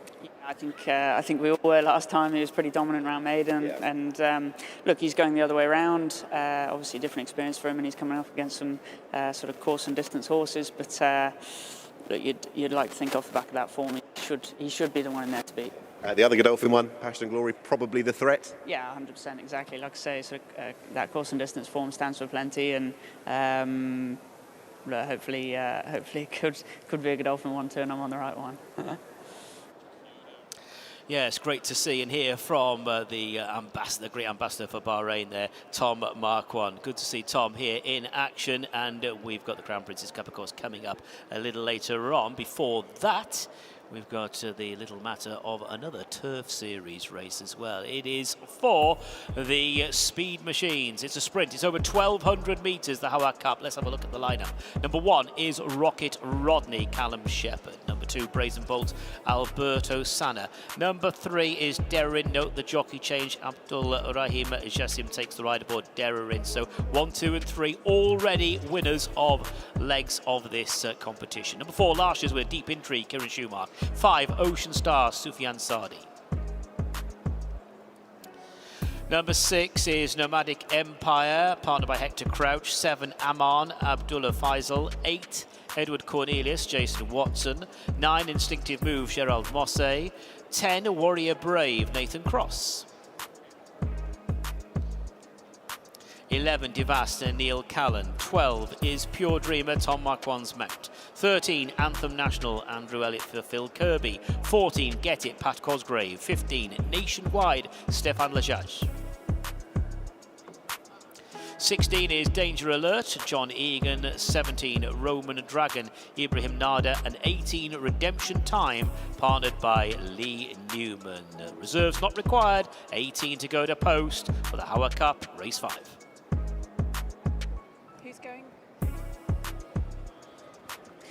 So the 18 runners then in the parade ring ahead of the HAWAR Cup. Let's have a look at them in a little bit more closer detail. We're going to have a look at horse number 3 to start off with. And this is Darien, who has been was the winner of the first Bahrain Turf Series back on the 8th of December. That was over 1,000 metres. He was mighty impressive that time. This, though, stepping up in distance, Darien, trained by Jabbar Ramadan, and Jefferson Smith takes the ride on horse number 3, Darien. Okay, the next one. The next one is Deep Intrigue, horse number 4, who won this race last year, so he's back to defend his title. Drawn in 15 last year. It's very similar this time. Might want to be drawn high as well. It's 14 for Deep Intrigue. Horse number 1 is the next one we're going to have a look at. This is Rocket Rodney, trained by George Scott. Callum Shepherd takes the ride on this one, who was impressive over this distance when we last saw him back on the 29th of December. He was a smart 2-year-old who's second in the Windsor Castle at Royal Ascot. And he was very much back to his best when we saw him here over the 1,200 metres, but not such a favourable draw this time. He's in stall number 5. That is horse number 1, Rocket Rodney. Next up is number 5, very much fancied on the international markets we're looking earlier. This is Ocean Star, who's been in good form, has won 3 times already this season, back up in trip from the 3rd here last time behind Brazen Bolt, and Ocean Star, the mare by a day, is having a reasonably good spell. The distance should be fine. Horse number 6 is Nomadic Empire, who was the winner of the Bahrain Turf Series for the sprinters last season. He was then trained by David O'Meara. He's now trained by Osama Hashim. He's had 1 run this season, winning run back over this track, over this course on the 19th of January. So an interesting runner there in the colours of Al Mohammedia Racing. That is Nomadic Empire. Next up is Aman, horse number 7, who was down the field behind Brazen Bolt last time, beaten just under 12 lengths actually by that horse. Won a lesser handicap here in November, but on recent figures has a bit to find. Aman, who was drawn midfield in 8. Horse 8 is Edward Cornelius, who is a 3-time winner for Ed Bethel in the UK over 5 and 6 furlongs. Yet to win out here. Now trained by Fauzi Nas. Jason Watson takes the ride on horse 8. That is Edward Cornelius. Okay, there's the connections of horse 9, also horse 12. Those being Instinctive Move and Pure Dreamer. And both of them will be hoping to enhance placed efforts from last time. Gerard Mosse went so close in the first Turf Series race on the parent. He's got Instinctive Move, this horse, number 9, who's drawn bang up the standstill rail in 18. That might be where you want to be. He's got a little bit to do on what we've seen not this season at least. Anyway, goes up in trip now. That needs to bring about a little bit more. Behind Brazen Bolt last time. Horse 10, that is Warrior Brave for Irish trainer Ross O'Sullivan. Warrior Brave out in Bahrain for a second season and an improved horse this season. Good third when we first saw him over the 1,000 metres. And up in trip today, that should suit, as he's been won 3 times over the summer over the 6 and 7 furlong distance. So this trip should suit, and he's drawn in 6. That is horse number 10, Warrior Brave. This is horse 11, who's very much capable on his day. It's the second run back of the season for De Vast. He was beaten 10 lengths by Rocket Rodney last time and won the Al Sakir Cup on final start of last season. Notwithstanding the unplaced effort in last year's race, if he can get back to last year's peak form, De Vast is a player. Well, we saw Tom Makand finishing third in our previous race, that Bahrain Turf Series race. He's riding this one, Pure Dreamer, in the same colours of Al Adiyat Racing. Horse that was formerly with Richard Hannon. Should be suited to this trip. He's consistent over the 1,200 metres and he's drawn in 1. So that is horse 12, Pure Dreamer.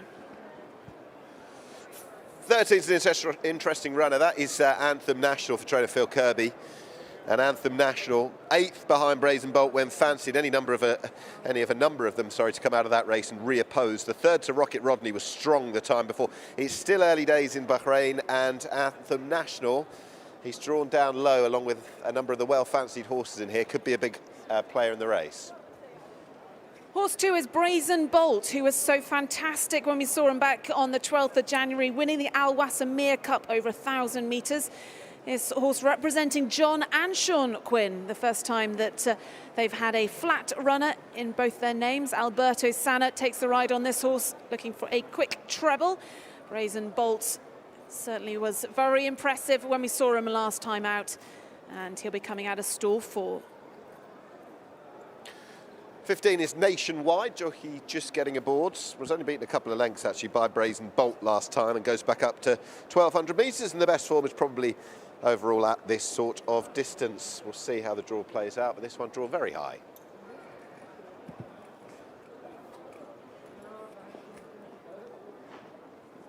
Next one we're going to see is horse number 17, that's Roman Dragon for trainer Hugo Palmer. Ibrahim Nada rides this one, having returned from injury. Roman Dragon, well beaten in his starts out here, finishing well behind and not in his 2 sprint races.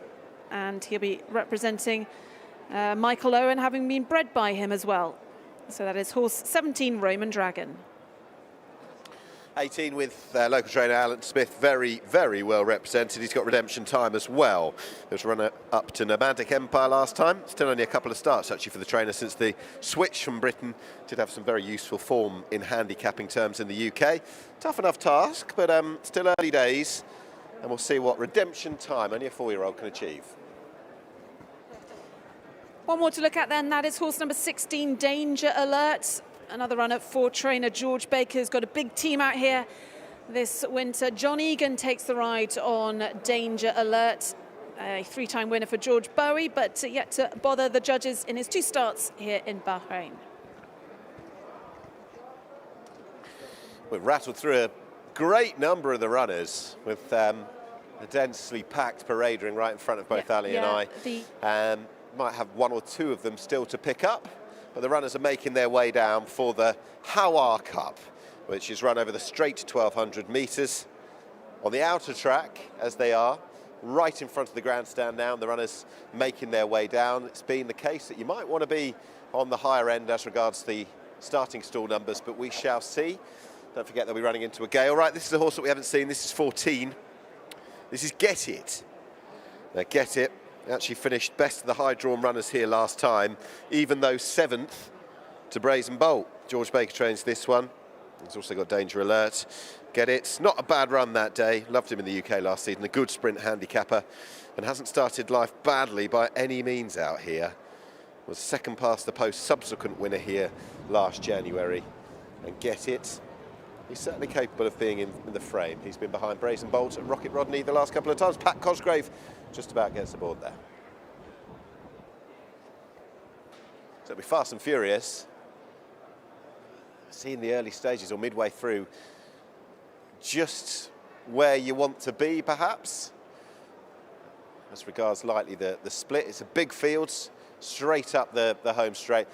One man who's represented all of the big races today, he's got Lukander to come. He ran a couple in our previous race. He's also involved in the HAWAR Cup, is George Baker. We can hear from him now. Well, we just saw Get It go down to the start, then joining the others, didn't parade. He's a speedy type. Is he ready for today? He's a fantastic horse. You know, he had a wonderful year last season. He was a bit unlucky the first meeting here, where the team did a brilliant job keeping the lid on him, and then we had the half-an-hour delay at the start. And he's just, you know, like a lot of sprinters, he lives on his nerves a little bit. But team are really happy with him. He's been training really well. I mean, these sprinters spend all year beating each other, and hopefully one day it'll be his turn. He had, as I say, a great year last year and won a couple of very nice races. And if he can do the same this year, fantastic. If it's today, brilliant. Fair to say he might be better over the 1,000 metres? I think you're absolutely right. And I think into the headwind here, we're going to be probably trying to look for a little bit of cover, but I think everyone's going to be looking for a bit of cover. It's going to take plenty of getting, isn't it? Over, yeah, I think probably 1,000 is where we're going to see him back in the UK. But look, we're here, and it's fantastic prize money, and we've got a horse in good form, so looking forward to it. Nice to see Pat Cosgrave over here riding riding in the three big races. How's Lukander looking ahead to the Crown Prince's Cup?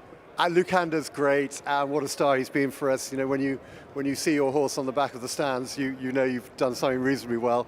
And he's just been an absolute legend for us. Proper horse, really competitive today. Obviously, the two Godolphin horses coming over, and George's horse Isle of Jura. We've been battling against that all winter. He's in good order, really happy with him, and he's just been an absolute superstar for us, and he loves this place, and yeah, let's hope he can write another chapter. Well, good luck with Lukander a bit later on, but first with Get It and Danger Alert in this. Thanks, Addy. Yeah, loads of chances, loads of horses that have locked horns already this season, not least Anthem National, horse number 13, who's trained by Phil Kirby. Phil, thanks for joining us. How do you think, or how do you assess his career in Bahrain to date? I think so far he's run really competitive every time. Obviously he's more of a 6 furlong horse and a 5 furlong horse, and even probably a little bit further, but I was happy enough with him last time. I thought it was always going to be on the sharp side, so hopefully today he may be on the wrong side of the track again, but we'll see. Well, you were just saying, and this is not to disrespect, of course, other horses in the race, but horse-wise, probably on the right side in 2, but you never know track-wise. It's just been a bit unfortunate that you've been on the wrong side of the coin so far. Yeah, it's one of them things. We can't do anything about it, so we'll make the best of it, but like you say, I think there's plenty of speed on his side, so hopefully they should carry him into the race, and hopefully we will be on the right side for a change. Is there, or are there other opportunities beyond this here in Bahrain for the rest of the Turf Series? There's one more chance, I think, on the 16th. It's probably, again, it's back to 5, or we run him in a local race over 7, maybe just to test the water before we go home. Okay. So that's a possibility, but we'll see how we get on today first. Best of luck. Thank you for talking to us. Thank you. Cheers. Yeah, Anthem National's been a superstar out here in his 2 runs so far. Been very unlucky with his draw. But Nick, as we look at this, then it is over the 1,200 metres. We're returning to the outer track, having used the inner track last time. In the 2 sprint races we've seen as part of the Bahrain Turf Series that have been on this track, the higher draw has been favourable, as we've seen. So Anthem National yet again hasn't got the favourable draw again in this for trainer Phil Kirby. Yeah, and the interesting thing is, and this is, well, just in the context of, like I said, there's a lot of depth here, there's a lot of good horses. You look at some of the fancied in-form horses who are the standard bearers by way of form recently. Rocket Rodney's coming out of 5, Brazen Bolt's out of 4, Devast, who's certainly capable on his best day, he comes out of 3. You've mentioned Anthem National, he's out of 2, so it makes it quite fascinating. But based on what we know, there had been quite a substantial divide based on that near side. So we'll see. There'll be plenty of pace, I imagine, both sides as well. Should be fascinating. I did speak to George Scott earlier. He's, of course, got Isle of Jura later in the Crown Prince's Cup, but he's got more immediately, Rocket Rodney. He said we were just at the end of the road with 5 furlongs, with 1,000 metres, so it was particularly pleasing. I'm sure you spoke to him at the time when the horse won back on the 29th of December over 2,000 metres, over 1,200, I should say. 2,000 would be quite a way. He's got a big weight to carry, but I think he's hopeful of a big, big run. Yeah, as you say, Rocket Rodney, Brazen Bolt, Anthem National all drawn on the far side. Let's look at the horses then drawn on the stand side. which perhaps, as I said, have got a slight bias and going by the first two races. We've got Deep Intrigue. He's an interesting one. He won this race 12 months ago. He then went and ran in the Al Mafak Mile, which is an international listed race. He is now having his first start back and dropping significantly down in trip. But on his day, we know that he's certainly a danger, and Kieran Schumacher rides him for the first time. Yeah, and I was looking at his overall profile. There we go, with this horse, Deep Intrigue, as you rightly said, won this last year. He's got a good draw, potentially, based on what we know, based on what he did last year. We won at 15 last year, 14 this year. We don't see him often. Deep Intrigue, who's only having a first start of the season, but I think he only raced, what, twice last season? He won this first up, so it's not a negative. He hadn't been seen in a year almost to the day when winning this last year, so the fact that it's 11 months, that shouldn't be a problem. Ocean Star is one we ought to mention as well. She's been a superstar for Connections, so consistent. Finished third when we last saw her behind Brazen Bolt. That was over the 1,000 metres. Arguably, she's a better horse over the 1,200 metres.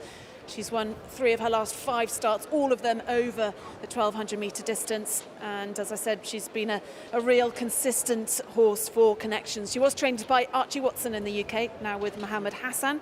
And one to watch. I think she's pretty fancied in the international market. She was when we were having a look at it earlier. You can see the case as well. She is in good form. She's got that form to turn around with Brazen Bolt. She's one of any number that come out for that particular race. Back up in trip from the third.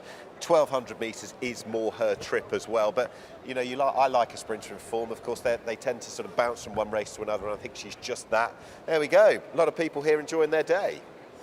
Yeah, some great footage there of the club, the Rashid Equestrian and Horse Racing Club. A nice classic car collection out in the car park. Yes. Last time I was here, or actually earlier, they were giving away a car as part of a prize, but haven't had a quick look at those earlier. I don't think they're going to be parting with them too quickly.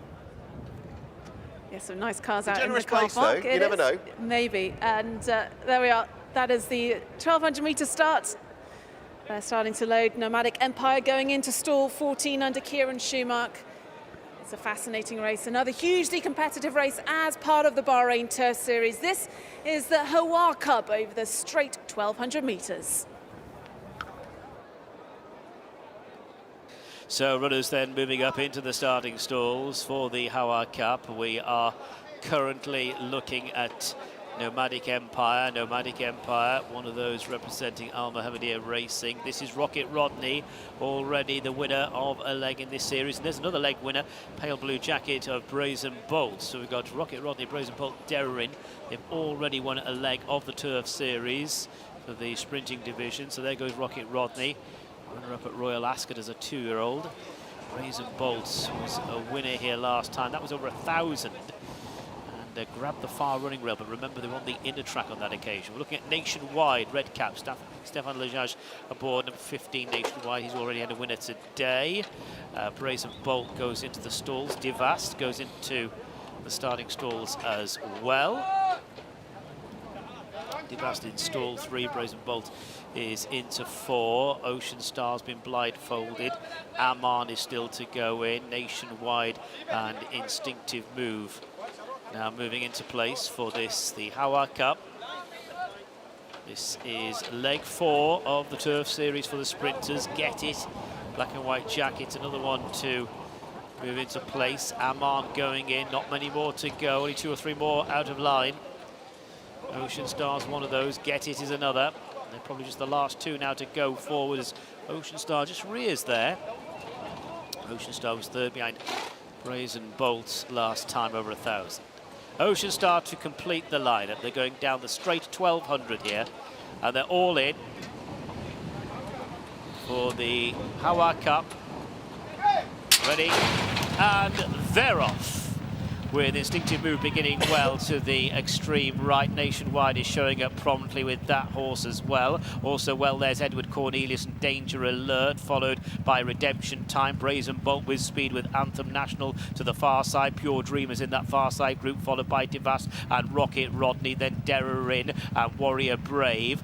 These are being chased by Nomadic Empire. To the near side it is Redemption Time with Instinctive Move, Danger Alert, Get It, Aman, and then comes Roman Dragon, who's in the pale blue jacket. Nationwide being pushed along. Edward Cornelius, Deep Intrigues just in behind them. Ocean Stars currently getting outpaced, heading down towards the last 500. Far side it is Brazen Bolt from Rocket Rodney and Anthem National with Devast for company. Warrior Brave is hunting them up. And then down the centre of the course is Redemption Time, being followed by Instinctive Move. Roman Dragon is trying to get competitive. They're heading down towards the final 300. Brazen Bolt far side. Roman Dragon on the near side. Then Redemption Time, followed by Nationwide. Waiting for horses to come from off the pace. Rocket Rodney is coming with a run over on the far side. 100 metres left to go. Brazen Bolt, Roman Dragon, those two, followed by Rocket Rodney going towards the finish. It's Roman Dragon on the near side and Brazen Bolt. Roman Dragon, Brazen Bolt. Roman Dragon near side from Brazen Bolt, then Rocket Rodney. And they're being chased home by Redemption Time and Deep Intrigue.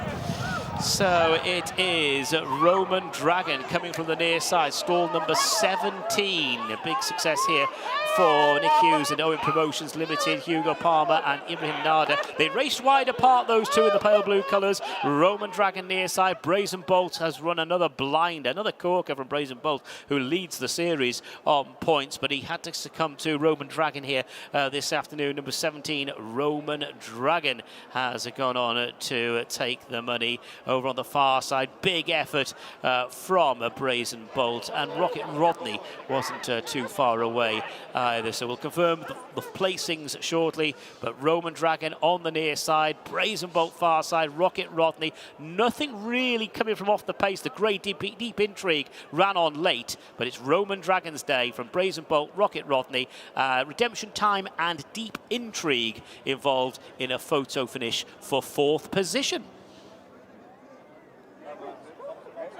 Right, I'm with some very, very happy connections. Well done to those responsible for Roman Dragon. Michael Owens alongside. What were you possibly thinking today, coming here with him? Well, probably that box to box would be in the first three, and that he'd probably be in the last three. So it happened the other way around, but absolutely delighted. He's run an absolute belter. Maybe he thought it was Chester, but in Bahrain, I don't know. But he showed a hell of a lot of speed there. Well, he has got speed. We often think he's better around a turning track, not necessarily a straight track, but that was a lovely surprise. So yeah, we didn't expect that. Tell us who you're here with. So me and Nick own the horse. I bred him, and we've owned it all our life. And we're actually the main plan for this year is to try to go and break the record at Chester. We thought we'd come over here and give him a little bit of a holiday and hopefully pick up a race. But we didn't truly expect it. Amazing. What an incredible day. And just summarise for us the racing scene here, what you're experiencing here in Bahrain. Well, it's my first time here, but I've obviously been watching it on the television. I think my old boss was stood here not so long ago, Sir Alex, winning the big race. So we're obviously a little bit of luck over here, but we've watched it from afar. Sent a couple of horses this year to support it, and we've loved what we've seen. And as I say, I landed this morning, so it's my first time in Bahrain, and I'm really enjoying it, as you can tell. I think so. Congratulations, gents. Enjoy the celebration. So much. Thank you. Thank you.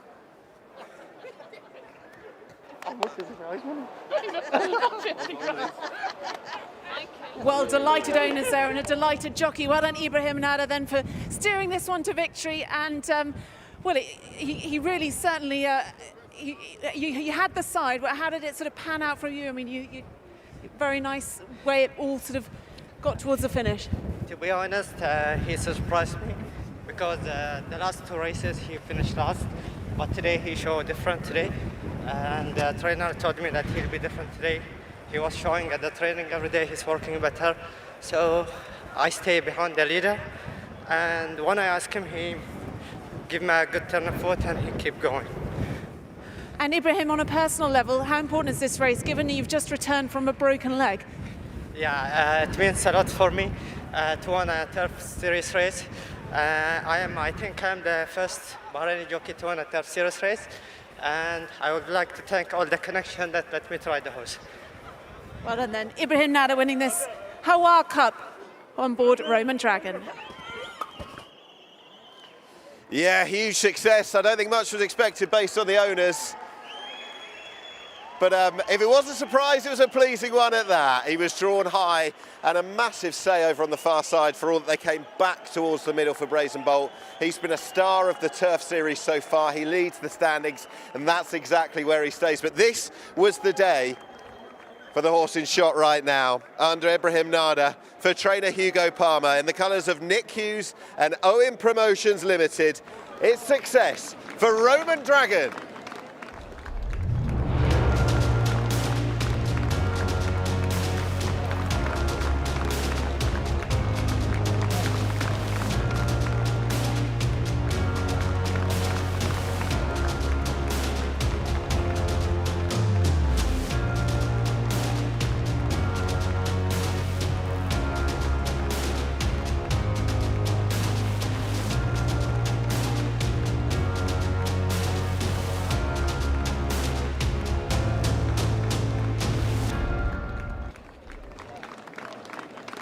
So the result of the HOWAR Cup, first number 17, Roman Dragon. Second number 2, Brazen Bolt. Third number 1, Rocket Rodney.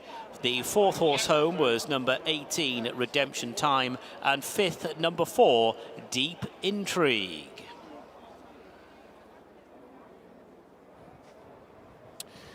Yeah, the second and the third, two of the stars of the Turf Series. It gives it that formful look. The top horse, Rocket Rodney, he's finished third, winning last time from Brazen Bolt, who'd gone on to win the time before. He's run a cracker in second. Two grizzled sprinters here on the Bahrain sprinting circuit. But that was a bolt out of the blue. I think on the international markets, when having a look earlier, Roman Dragon was something like 66 to 1. He'll dream of Chester and May. But Bahrain in February is not too bad whatsoever. That high draw in 17, that clearly was a bit of a factor, but a horse with a load of speed. A pleasant surprise perhaps for Connections. Darren, let's get to you. And there is a steward's inquiry, However, the winner is not involved in the inquiry. The winner is not involved in the inquiry. There is a steward's inquiry, but the winner is not affected.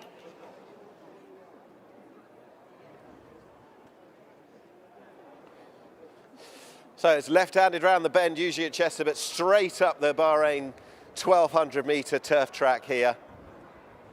What a performance. Just having a look at the head-on. This is only the second time that I'm going to have seen it fully, but you can gather that the winner is unaffected. You can see the rider who was switching out maximum confidence. He'd slipstreamed. Just wondering where the interference actually came from at this stage, staring at the big screen. Over on the far side, the left-hand side, you can see Rocket Rodney and Brazen Bolt. Wider to the right, just looking for the information to be fed as to exactly what the incident was and who was most affected.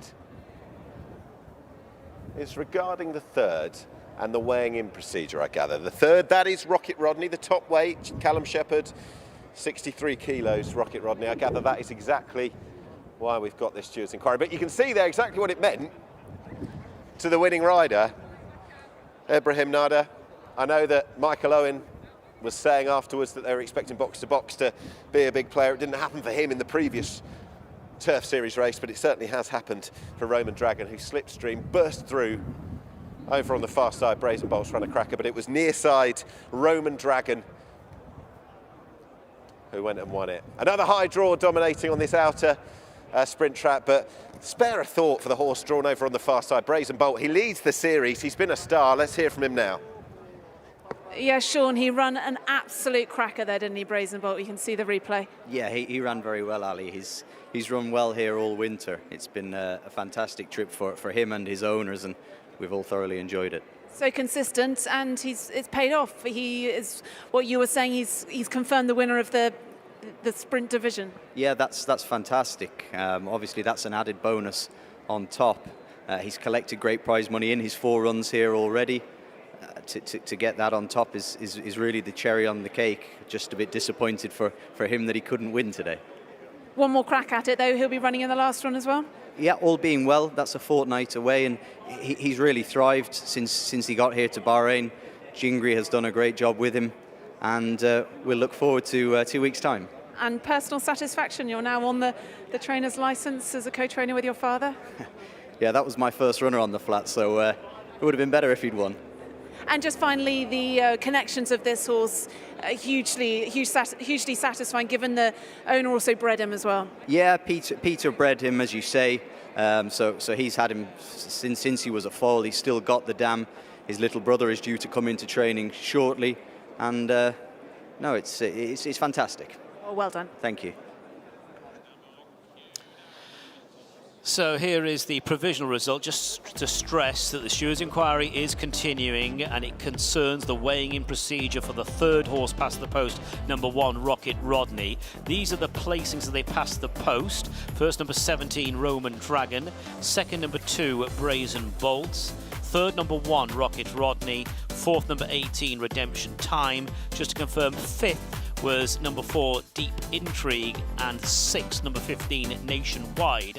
The distances were half a length and 1 3/4 lengths, half a length and 1 3/4 lengths, and the official time of the winning horse, 1 minute 15, that's 15.75, 1 minute 15.75. Just to stress, the stewards' inquiry is continuing, and it concerns the weighing-in procedure for the third past the post, number 1, Rocket Rodney.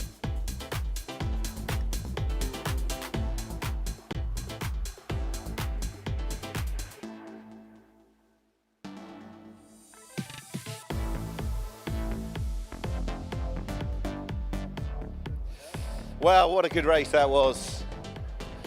A little less biased as regards the where you wanted to be. It seemed a better spread. For all that, the winner once again has come from a very high draw. It was 17, but on the far side, Brazen Bolt showed brazen speed from stall 4. He's been an absolute star the last couple of runs, the last few runs as part of the Turf Series, finishing second to Rocket Rodney back on the 29th of December. He's since beaten a load of these and held the form as well with all of them under different terms from last time, but he couldn't account for the run down on the near side from Roman Dragon. Ibrahim Nada, there is the winning jockey. You can see what it meant to him as he crossed the line. And there is the trophy that they were playing for, the HAWAR Cup, a success for this son of Herat. I know they'll have Chester in mind and becoming the winning most horse in the history of Chester Racecourse.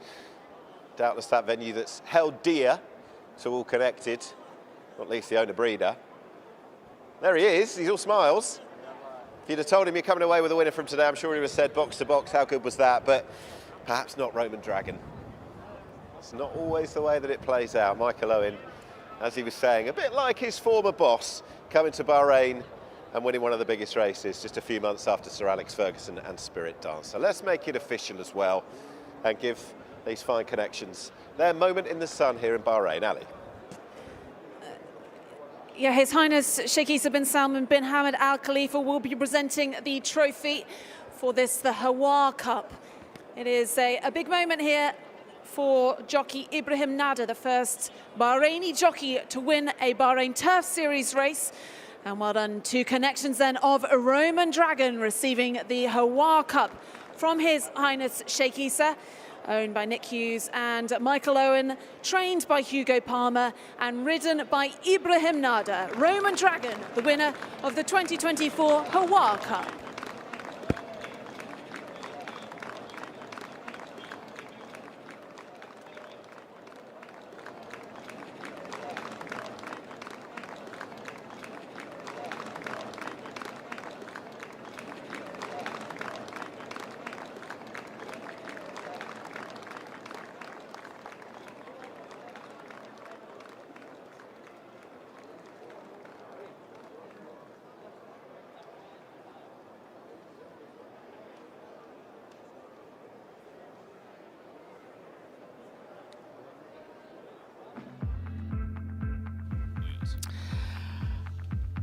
The result of the stewards' inquiry to the fifth race, the third horse past the post, number 1, Rocket Rodney, has been disqualified. So the official result reads: first, number 17, Roman Dragon; second, number 2, Brazen Bolt; third, number 18, Redemption Time; fourth was number 4, Deep Intrigue; and fifth, number 15, Nationwide.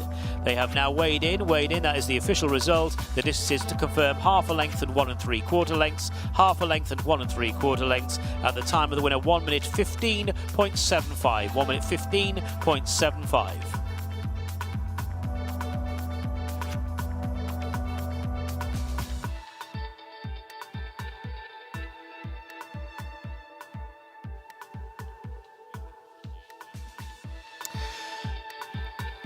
So we're now moving on to His Royal Highness Prince Salman bin Hamad bin Isa Al Khalifa Cup, the Crown Prince and the Prime Minister. This feature race, a listed race on the international stage. Let's have a look at the lineup.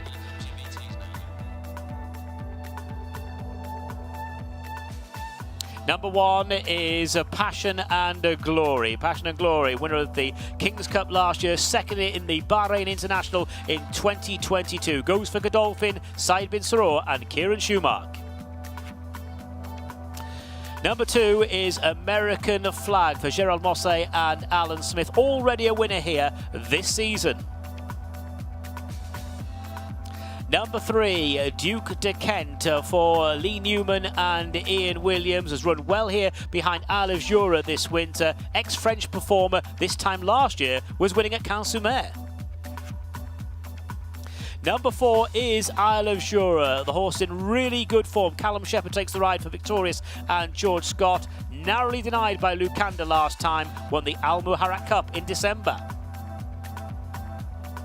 5 for the boys in blue, it is Local Dynasty. Charlie Appleby trains Tom Marquand aboard Local Dynasty, who comes here on the back of a really good win in handicap company at Meydan a few weeks ago. 6 is Lucanda, knows every blade of grass around this track. A short head winner from Isle of Jura last time, scored a couple of times last winter. George Baker trains, Pat Cosgrave in the saddle. Number 7 is Roller Jam for Stefan Lajaj and Fauzi Nas. Roller Jam's been in good form as well this term, winning a couple of times this season over 1,800 and 2,200 metres.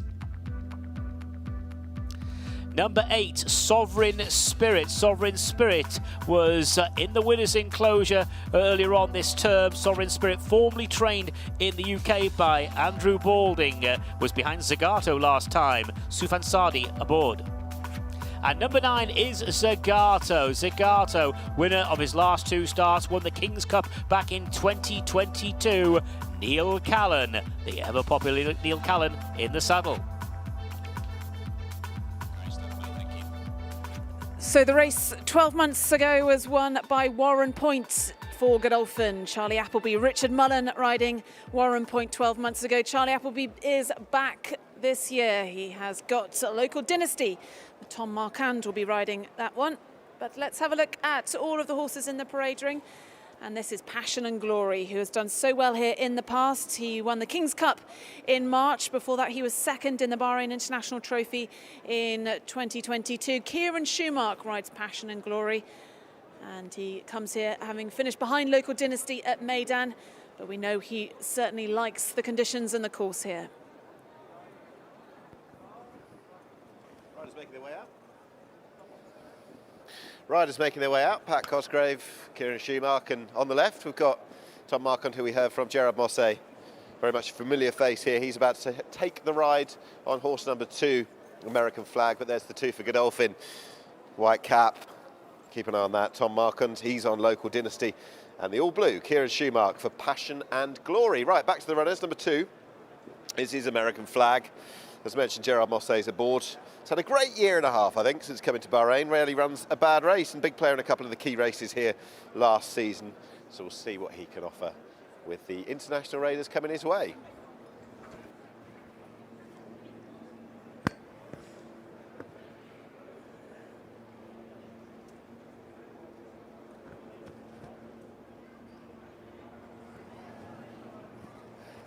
Well, let's have a look at Local Dynasty then for Charlie Appleby, Tom Marquand. This horse coming here off the back of a very nice, easy win at Meydan, beating Passion and Glory that time. The weights are more in the favour of Passion and Glory here today, but Local Dynasty, it could be a horse that's on the up, just had 9 career starts and a consistent type. So that is horse number 5, Local Dynasty. There's 8. And that is horse 8, Sovereign Spirit. Jabba Ramadan, the trainer, progressed last year in the UK. Looks to have picked up where he left off as well in the UK, with a couple of good runs in Bahrain so far, but is worse off with Zagato today. Horse number 3 with the red hood, that is Duke de Kent for trainer Ian Williams. Lee Newman rides this one again. Duke de Kent, who's been running in some of the Bahrain Turf Series races here, had some good form in France before moving to Ian Williams. Finished second in a listed race earlier in 2023, but has got plenty to find on in this race. That is horse number 3, Duke de Kent. There's a man who certainly enjoys his voyages to Bahrain. He had the 1-2 in the International Trophy of 2022, Dubai Future, beating Passion and Glory. Passion and Glory, who since won the King's Cup in March, and he's back for more. So Saeed bin Suroor looking to knock off another of the big races as part of the Bahrain race programme. He's in conversation with his rider, Kieran Schumacher. That's number 7. That's Roller Jam, who was runner-up to Chronograph last time. That horse didn't really enhance the form earlier. Winner was dominant that day, and Roller Jam's got a fair bit to do today. Trained Roller Jam by Fawzi Nas, one of his runners in the race.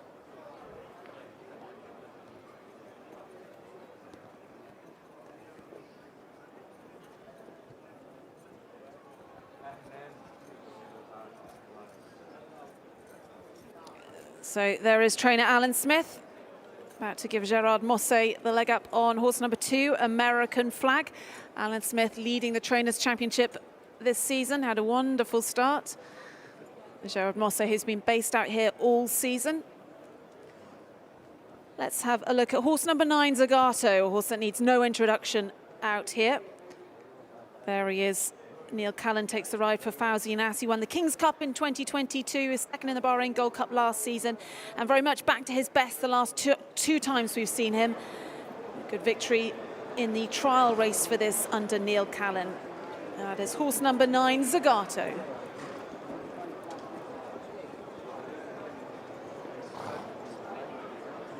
There's Callum Shepherds. He'll take the ride on Isle of Jura. Third past the post on Rocket Rodney in our previous race. He's got Isle of Jura here, the big horse, and he is a big talent as well, Isle of Jura, who's a big player in the Bahrain Turf Series. Of course, won't be as part of that series today, but he's having a very good season out here so far. Big horse and a big talent.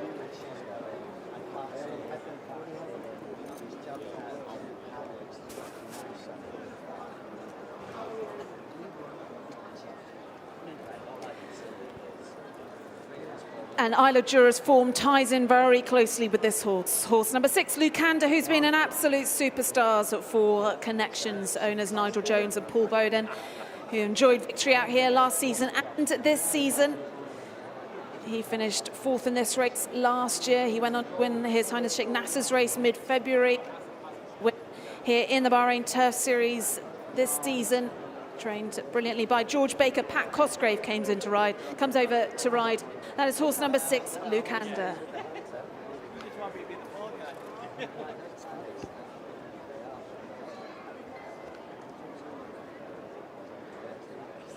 Well, as the horses head down to post, let's have a look at a key race. This is Passion and Glory and Local Dynasty running at Meydan just a few weeks ago. And Local Dynasty getting the better of Passion and Glory this time. Passion and Glory faded in to finish 6th, but Local Dynasty impressive this time. Really pulled clear. This just his 9th career start. The weights though, today though, Passion and Glory certainly got the advantage in terms of the weights today, but you can see Local Dynasty down there. He's the market leader. He's wearing the red hood. And news that Local Dynasty also best turned out in this race. So well done to the groom responsible for Local Dynasty. Best turned out. Tom Wakand coming over to ride for the first time in Bahrain. He's taking the ride for Charlie Abbey.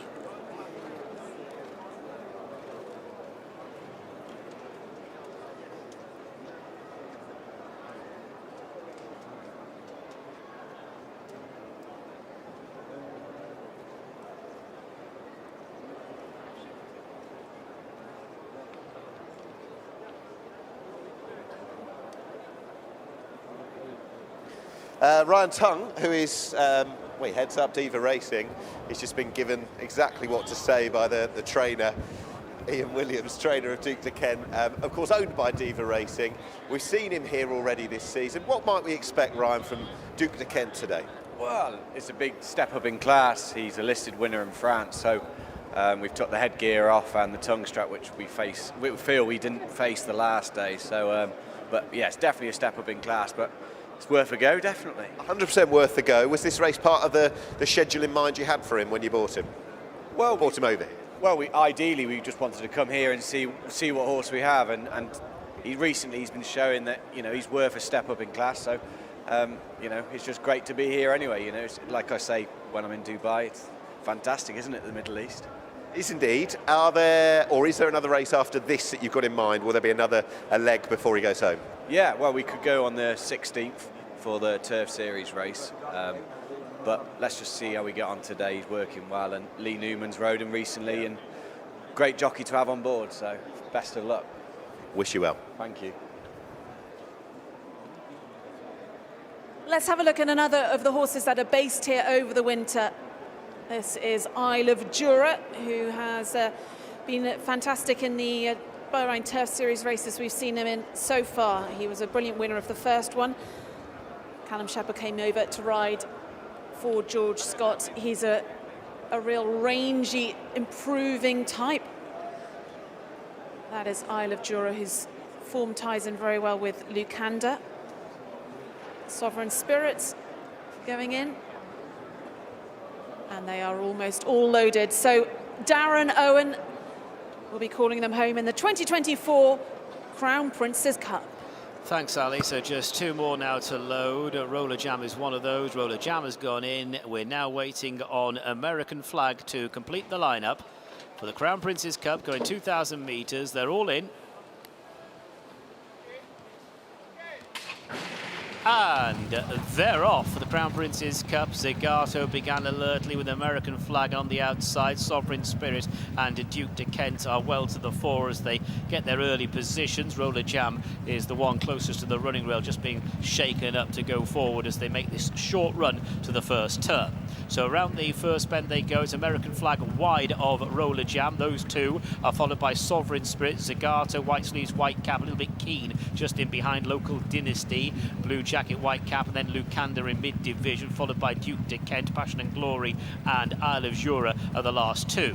1,400 to go. They go on down the far side, and it's Roller Jam who dictates the pace, leads by 2.5 lengths. American Flag second place, a couple of lengths away to Sovereign Spirit, who sits in third. Zagato is next, then Local Dynasty, followed by Lucanda, Duke de Kent. The last two are Isle of Jura and Passion and Glory as they make the run inside the final 1,000 metres. Roller Jam is still the leader, with American Flag second place for Gerald Mosse, and then a length and a half away to Sovereign Spirit third position, 2.5 lengths to Neil Callan aboard Zagato. Lucanda's on the inside of Local Dynasty. They're on the side of the track. Isle of Jura waited with Duke de Kent for company, and Passion and Glory is going to be last as they approach the final bend. Just over 600 to go. There's a new leader. It's American Flag. American Flag now moves on by around about 3 lengths. Sovereign Spirit second place. Zagato is spying the leaders as Roller Jam retreats. Lucanda's making an effort. Local Dynasty called on for an effort as well. To the wide outside is Isle of Jura, and in the all-blue Passion and Glory is beginning to make progress. They head down towards the final 300. It's American Flag who's in front from Zagato in second place. Lucanda running on. Isle of Jura on the wide outside down the centre as they now work their way inside the final 200. American Flag could be treading water, and on the near side here comes Isle of Jura, and Isle of Jura is in firm command. Isle of Jura is having a cracking winter, wins the Crown Prince's Cup. Isle of Jura the winner. American Flag and Lucanda together. Local Dynasty, Passion and Glory, Zagato were all in a bit of a heat. Then Duke de Kent followed by Sovereign Spirit and Roller Jam. So it's Isle of Jura who goes on to win. Callum Shepherd aboard Isle of Jura. Oh, he enjoyed that. Isle of Jura is having a cracking winter. Beat box to box here back in early December, was just denied by Lucanda last time. But Isle of Jura has come good for victorious George Scott and Callum Shepherd. Drifted towards the near side, but was in firm control inside the final 100 metres here as we enjoy this. Isle of Jura, number 4 on the card, in firm command, close home to win the Crown Prince's Cup. Second place looks on that evidence that American Flag has just held Lucanda at bay, and Zagato in fourth position. But Isle of Jura is really enjoying the Bahrain season this winter. That's Isle of Jura, winner of the Crown Prince's Cup. Yes, and the key debrief going on. Well done to the connections. I don't think, I'm not sure whether this would have been completely the plan from the word go when picking up this horse last summer. With His Highness Sheikh Nasser in attendance, what a win for George Scott with Isle of Jura. He's a big horse who's filling his immense frame as well. He was successful on the opening day of the Turf Series back in December, one of the leading point scorers in that sphere, but this was different. To come and beat the Godolphin horses in the Crown Prince's Cup, well, the prize has stayed at home. George Baker's just come past me with his Lucanda running on for prize money into the placings. He's run a really good race. He was happy with that. But this horse is getting better and better, and redemption for the connections after Rocket Rodney and his defeat, only to be disqualified in our previous race. This would have been one that mattered plenty. He's come out towards the centre of the track, hanging a bit, but what a big talent he is. Let's hear a little bit more about Isle of Jura, yet more Bahrain success. Yeah, let's hear from winning jockey Callum Shepherd. Callum, that was quite some celebration over the line. This one meant a bit, didn't it? I was chuffed. This horse means a great deal to George and I. We just take him very seriously, and for him to do it in front of his owners on home soil is, really. We're just delighted. We're just delighted. It'll mean a great deal to everyone. So yeah, thrilled. This long home straight really suits him when he gets going, gets up to full speed. That's it. We went a nice gallop. I just ended up maybe trapped a place further back than I intended early on, but the race broke down up the straight, and he was very, very strong through the line. I just love the way he's grown up since he's been here. He relaxes very well. He'll give himself every chance of getting further, and it's really made a man of him. And credit to Rosie and Chell and everyone who've done a phenomenal job the last couple of months. He came over here for the Bahrain Turf Series. He stepped up to international listed company for this, the Crown Prince's Cup. But the next, I guess, stop will be for him will be the King's Cup, and that extra distance wouldn't be a problem. Yeah, that won't be up to me, but he'd be justified wherever he runs, whether it be that here or elsewhere. That was very, very impressive. Well done. Enjoy the reception then. The winner of the Crown Prince's Cup. Well done to Isle of Jura and Callum Shepherd. And you can see what it meant to him. Callum Shepherd has already won on Isle of Jura earlier this season. He's won the Crown Prince's Cup, maybe the King's Cup in March. Goggles have gone. He won't mind though, Callum Shepherd. He's one of the star horses of the season out here. Star horse in the Turf Series, and now winning one of the biggest prizes that there is out here.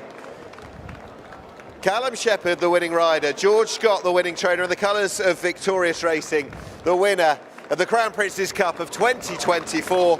Introducing Isle of Jura.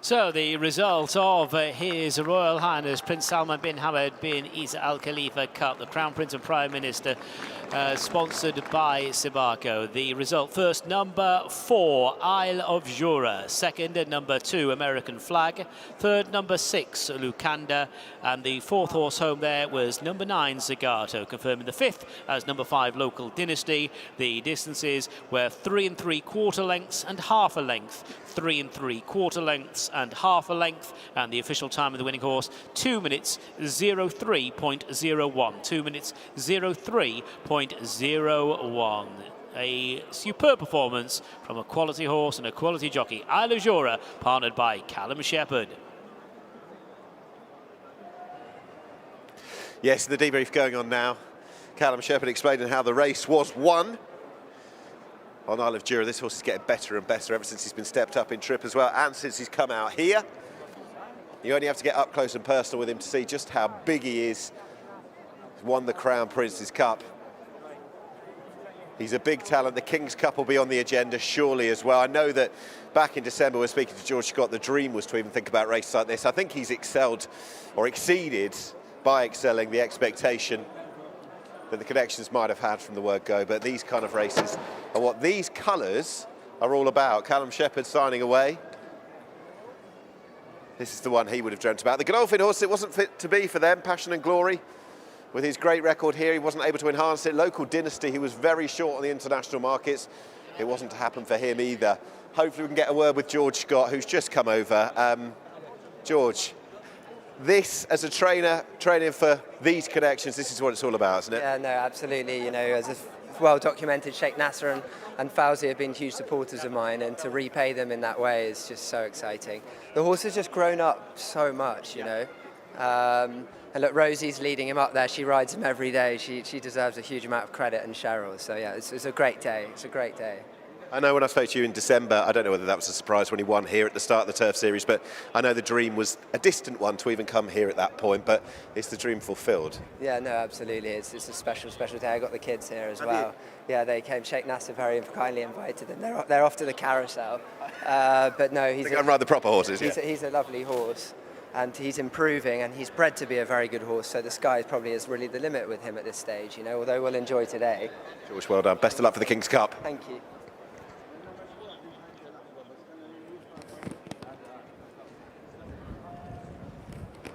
Well, we come now to the trophy presentation for this. His Royal Highness Prince Salman bin Hamad bin Isa Al Khalifa Cup, the Crown Prince and Prime Minister, worth $150,000 US. And presenting the trophy, we see His Highness Sheikh Isa bin Salman bin Hamad Al Khalifa, Chairman of the High Committee here at the Rashid Equestrian and Horse Racing Club, presenting the trophy to Winning Connections. Well done to Isle of Jura, owned by Victorious Racing, and His Highness Sheikh Nasser bin Hamad Al Khalifa receiving the trophy from His Highness Sheikh Isa.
Well, what's been really nice, trainer George Scott here out with a whole family, 3 children, parents, enjoying this moment.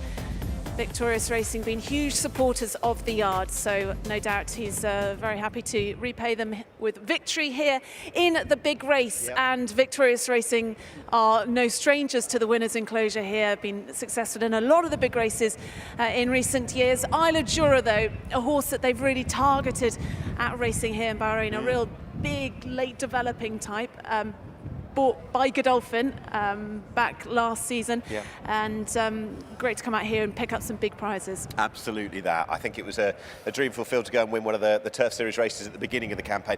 It would have been distant at that point, even thinking about February and now March with the Crown Prince's Cup and the King's Cup, but that's what they've got this horse here for. And I guess for George Scott, if you train for these connections, this is what it's all about, and to do it in front of your family and the children as well, as we saw there on the screen, even better.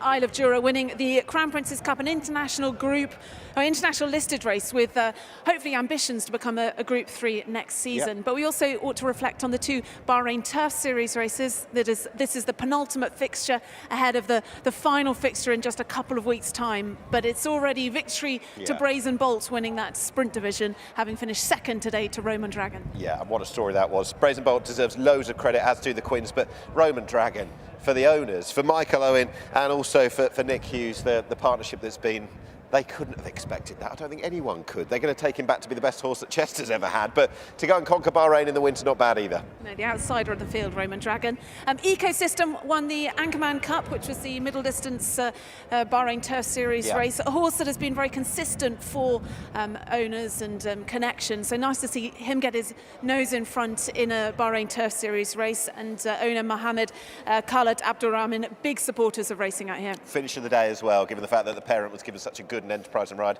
on the front end. The third wasn't too far away either, but good to see a couple of the prizes not going too far away, and that the Bahrain nationals and locals can really box clever against some of these internationals coming over. So we look forward now to 2 weeks' time. It will be the finale of the Bahrain Turf Series races. We've got that middle distance pot and the sprint pot, the middle distance pot still to be decided. So we're looking forward to that in 2 weeks' time. But it's goodbye from Nick and myself. And thanks for watching. Wherever you are in the world, we're building up here for the Bahrain Derby. But those are the big 3 races of the afternoon. Thanks for watching. Bye-bye.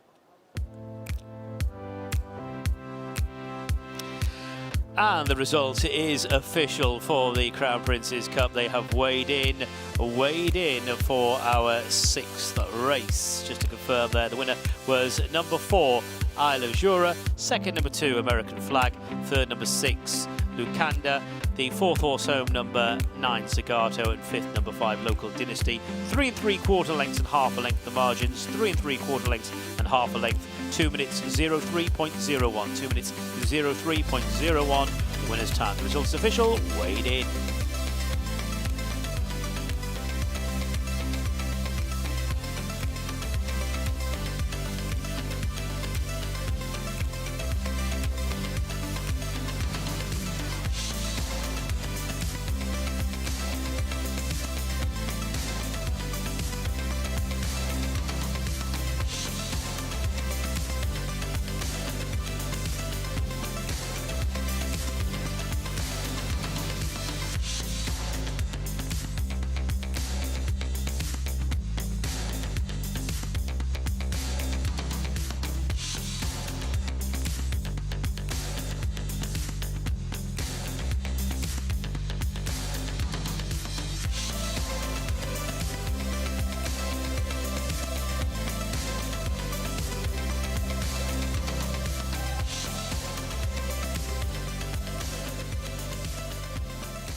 So the excitement continues here now with the Derby, our next race. The Bahrain Derby is over 2,000 metres. It's a domestic Grade 1 and it's for the 4-year-olds. We've got in this year's running 4 geldings and 1 filly. And the filly actually comes from the stable of the impressive Oaks winner Galatia. That's Haider Ibrahim's yard. Let's have a look at the lineup.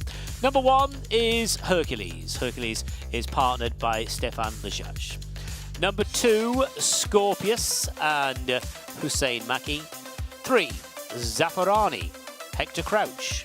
4 is this debutant, the filly, Kadara, Ibrahim Nada.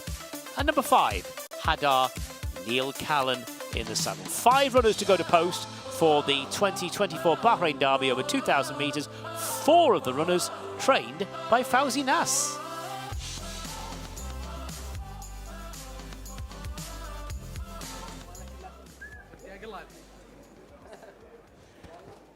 So dignitaries watching on then ahead of this Bahrain derby. The runners are in the parade ring along with the jockeys. Good crowd here this afternoon, Nick. Yeah. They're looking forward to the derby, as we all are.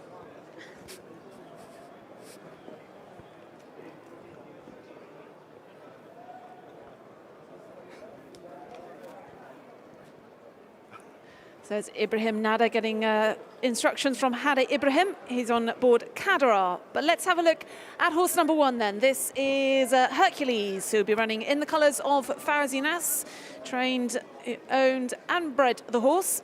Stefan the judge takes the ride on Hercules. A really good win from the front on the 15th of December. Down the field when we last saw him, but held up that day, finishing in behind Galatia, who we saw was a brilliant winner of the Oaks earlier on the card. But Hercules comes here with 1 career win to his name. That is horse number 1. This is the stablemate, or one of, and you'd fancy Fawzi Nas has got a big chance of winning this, saddling 4 of the 5. Scorpius is one of his 4, remains a maiden, 5-race maiden thus far, busy this season. And another to finish in behind Galatia, back on the 22nd of December, finishing 6 lengths or just about behind. That's not necessarily a bad thing nowadays. Horse number 3 is one of the more experienced runners in the field. It's had 8 starts. This is Zafarani in the colours of Al Mohammedia Racing. Hector Crouch rides for trainer Fawzi Nas. And Zafarani won his last start just last Friday, beating Tharb by almost 4 lengths. That is horse number 3, Zafarani. Okay, let's find number 4, and that is the only non-Fawzi Nas trained runner in the race. It's the only filly as well. This is Kadara, who is making her debut today, and perhaps a statement given the fact that Haider Ibrahim runs her in this, and he did have Galatia, who absolutely bolstered up in the Oaks earlier, so we'll see if he can complete the Oaks and Derby double. It's daughter of Al Rifai. See what she can do against the Fawzi Nas boys. And a big day for jockey there, Ibrahim Nada, who won the Bahrain Turf Series race earlier. First time a Bahraini jockey has won a Turf Series race. And our final one to look at in this Bahrain Derby is Hadar. This one, the mount of Neil Callan. And he comes here off the back of a nice victory a couple of weeks ago. Hadar was supplemented for this race earlier in the week by owners Al Mohammedia Racing. That is horse number 5, and completes the field in this, the Bahrain Derby.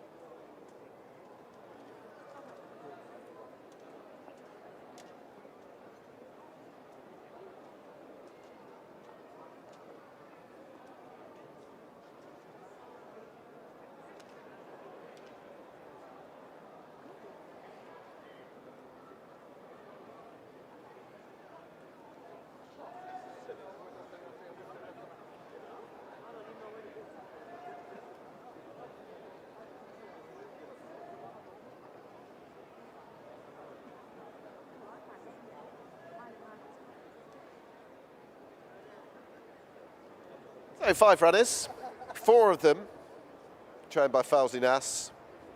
The boys up against the sole filly in the race, that is Kadara, the sole debutant in the race as well. And she is trained by Haider Ibrahim. Not so much necessarily between a few of these on ratings. Hector Crouch takes the ride on Zafarani. Neil Callan, he bids for another on the afternoon. He's on Hadar, good breeding for that one.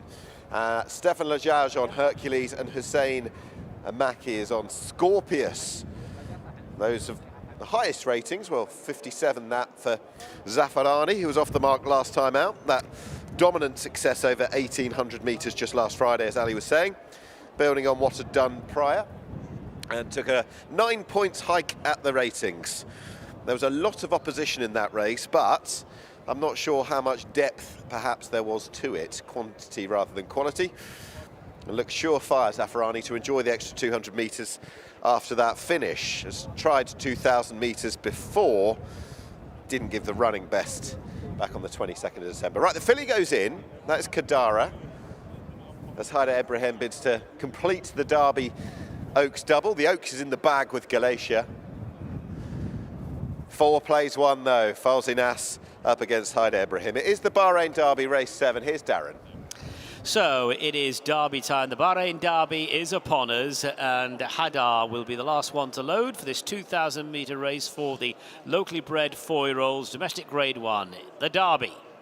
All in. And they're off.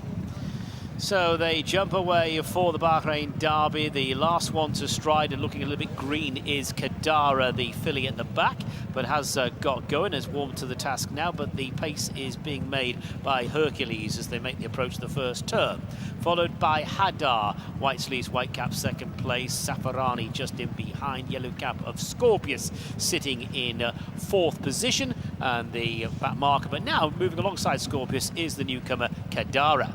So they move on down the far side, fairly well spaced out in the early stages of the Bahrain Derby, and it is Hercules who makes the running. Hercules' lead is around about 6 lengths. Second place held by HAWAR, another 4 lengths away to Zafarani, who's in front of Kadara, and Scorpius is at the back. Moving towards the end of the back straight, just over 1,000 to go.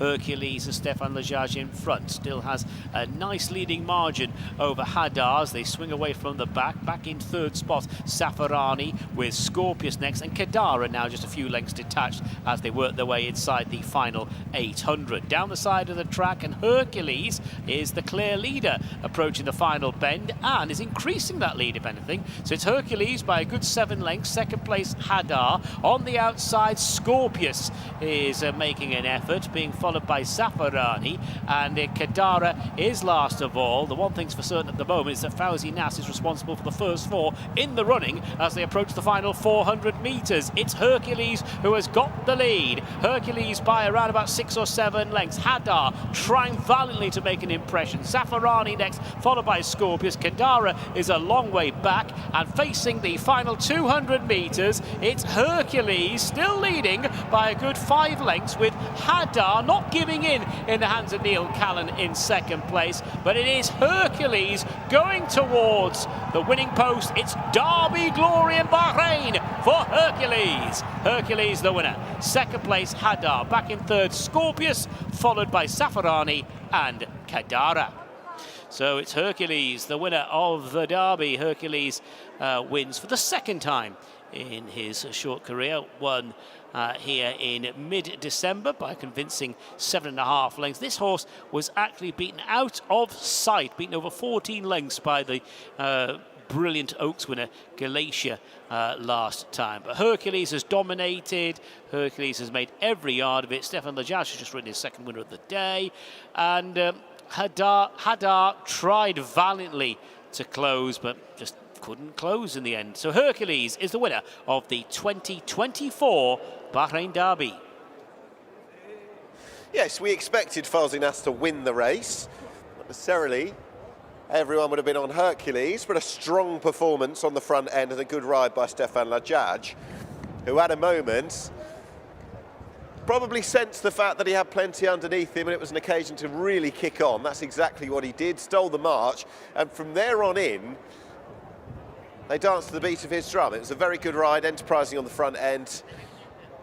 Tried to catch the others napping, and that's exactly what he did with Hercules, who was a winner 2 starts ago over 1,800 metres. The 2,000 metres he's tackled with good endurance up on the front end. He was behind, of course, Galatia and Echo Through Time, the 1-2 in the Oaks earlier when last seen. He's given a little bit of substance to her form. Dominant in the race beforehand. He picked up that big ratings hike, but I think it's all about the ride here. The others were just left napping ever so slightly once Hercules went and kicked. HAWAR's running an all right race in 2nd. It's a 1-2-3-4 for Fawzi Nas with the filly. The debutant Kadara back in 5th.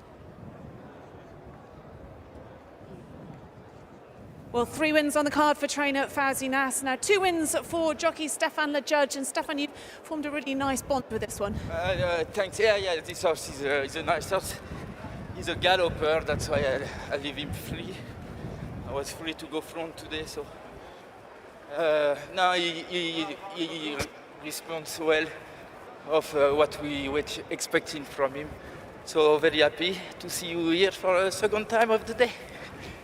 For you all round, having won the Crown Princess Cup for the Arabian horses, and now this Bahrain Derby, another nice one to add to the CV. Yeah, nice.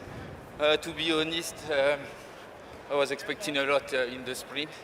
I was disappointed, but it's like this, it's racing, and it's still good to have two, and it's maybe one more to come. Well, good luck in our final race. Well done in this one. That is victory then for Hercules in the Bahrain Derby for jockey Stefan Lajudge. That is the Bahrain Derby winner of 2024. Another big smile from the winning jockey. He's absolutely delighted with his work today. Stefan Lajudge, a very good ride on the front end. And this horse, trained by, owned by and bred by, the whole story linked together by Fawzi Nas, the winner of the Bahrain Derby, is Hercules.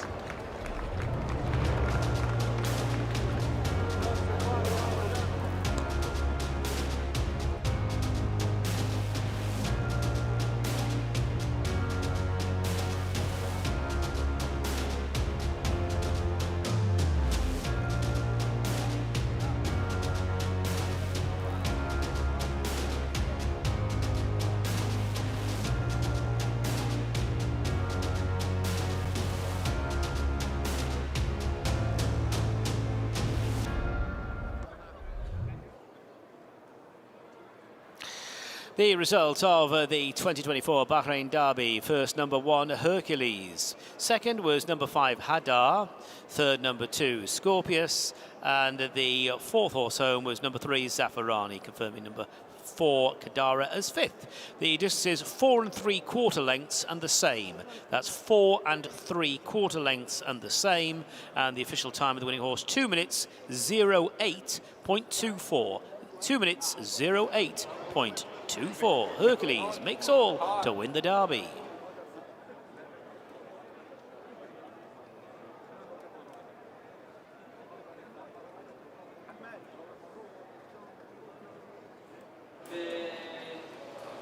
Yeah, thank you.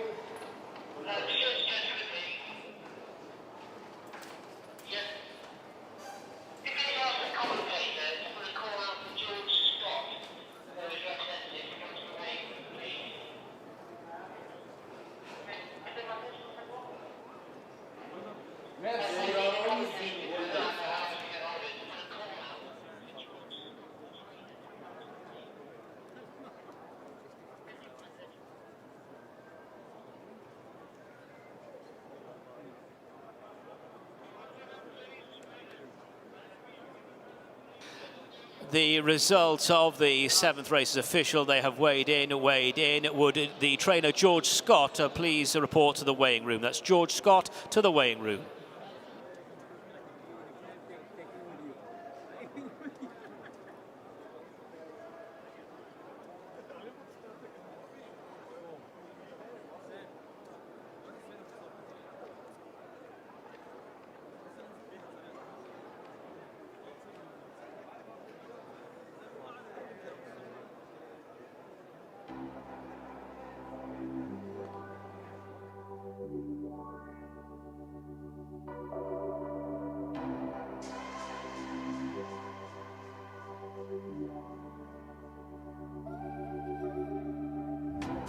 So we come to the trophy presentation for the 2024 Bahrain Derby. Victory went to Hercules, owned, bred and trained by Fawzi Nas. Congratulations to Fawzi receiving the trophy there from Ali Habad Qasim, who's a member of the High Committee here at the Rashid Equestrian and Horse Racing Club. But it is Hercules, the winner of the Bahrain Derby.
Eighth and final race coming up this afternoon is the Crown Prince's Cup for the locally bred thoroughbreds. It's domestic grade 1, and we've got a field of 13 here, all with pretty impressive local CVs. Number 1 is Amwaj and Ibrahim Nada.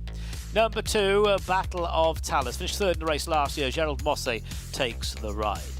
3 is Black Shadow, was placed in last year's Derby. This is Lee Newman's mount for Alan Smith. Number 4, Epic, and Epic is partnered by Stefan Lajaj, having a really good day. Won the King's Cup last year, was second in this race 12 months ago, and a former Derby winner indeed, Epic Stefan Lajaj. Number 5 is Immortal and Alberto Sana. 6, Midhal, and Abdul Rahim Jassim takes the ride.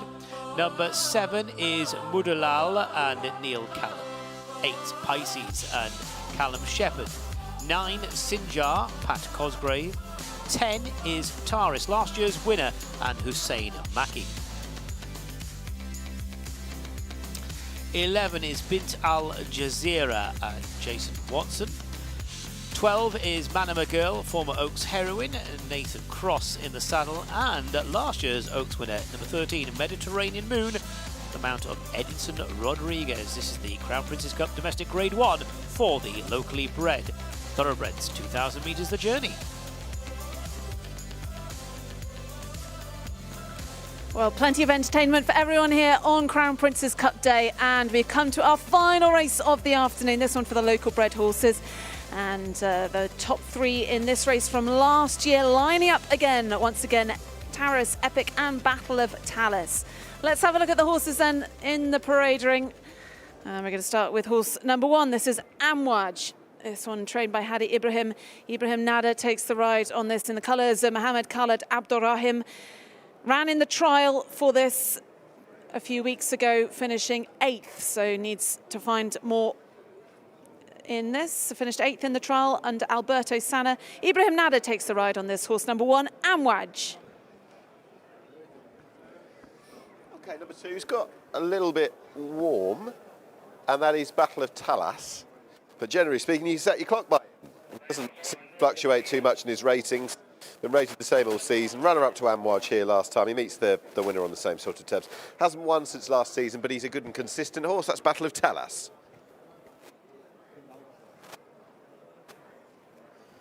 There's Lee Newman, who will be getting the leg up on horse number 3, Black Shadow. A 4-time winner is Black Shadow. Last seen coming third in a domestic Group 2 under Edison Rodriguez. But Lee Newman takes the ride this afternoon for trainer Alan Smith. That is horse number 3, Black Shadow.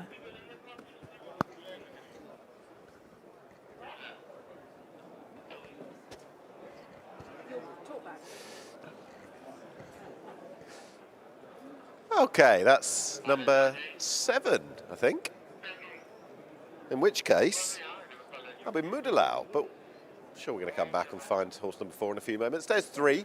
That is Black Shadow, who we've just seen the connections of, and Ali ran the rule over Black Shadow. We'll come to number 4 very shortly indeed. And there is 4. And that is Epic for Fauzinas, Stefan Lajaj. They've just teamed up with Hercules to win the Derby. Epic finished 2nd in this last year, since a winner on the King's Cup card in March. He hasn't quite been in the same form this sort of time around, but 2 quieter runs. Hopefully there'll be something more from Epic today. It was a good trial for this race 3 weeks ago. We got the first 6 from that trial lining up this afternoon. This horse is number 5, Immortal, who finished 3rd on that day. 3 1/4 lengths behind Taris. But trainer Hadi Ibrahim in fine form. We've seen him in the winner's enclosure already today. And these colours also with Ecosystem winning the Bahrain Turf Series race. But Immortal's going to be ridden by Alberto Sana, and as I said, comes here off the back of a 3rd place finish in that trial. But a horse that finished 3rd in the Derby a couple of seasons ago behind Epic and Taris. Okay, number 7, we got a glimpse of earlier. We can see him again now. That's Mudalal, who won 2 starts ago. Could reverse the form, you know, with Taris from last time, even though Taris cut him back over the 1,800 metres. bringing the horse back to 2,000 metres, the previous winning speed. That distance, that could prove a good move. Has got a length and a quarter to turn around with Taris and might just be the biggest threat. That is 7 Mudalau.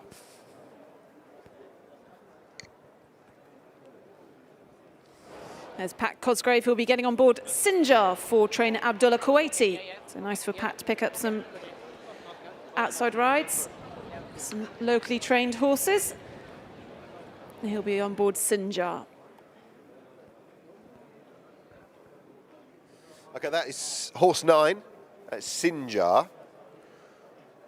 Pat Cosgrave we've just seen. Sinjar, as Ali was just talking about, who were third to Amouage and Battle of Talas last time. So we'll see who's next. Right, that is 9. Number 10 we'll find. And that will be Taris, the standard bearer. Folzinas, the trainer. There is Taris, who led home a load of these to win the trial back on the 12th of January. To take the tally to 6 from 8, flying along at the moment. Trip shouldn't be a problem. He's on the improve as well, could get yet better and better still. That is Taris, who's doubtless for plenty one of the ones to beat in this.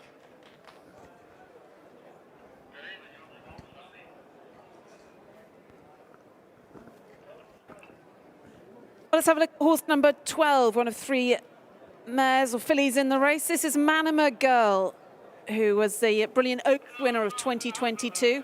She was placed in last season's Crown Princess Cup and King's Cup. She's been running on all these top races and back to her best when she was victorious back in December over 2,000 metres. Nathan Cross takes the ride for trainer Jabba Ramadan. Manama Girl, horse number 12. Right, from one Oaks winner to another. Manama Girl, the 2022 Oaks winner. What about the one that won it last year? That's Mediterranean Moon. It was behind the previous year's Oaks winner Manama Girl back in December and since finished second to Mudalau, but in front of Taris back in late December. And on that form, she might be right in the mix. It's the day that, all about the Oaks winners in ways. We've got 2 of them on show and now a third given the fact that Galatia was so impressive earlier.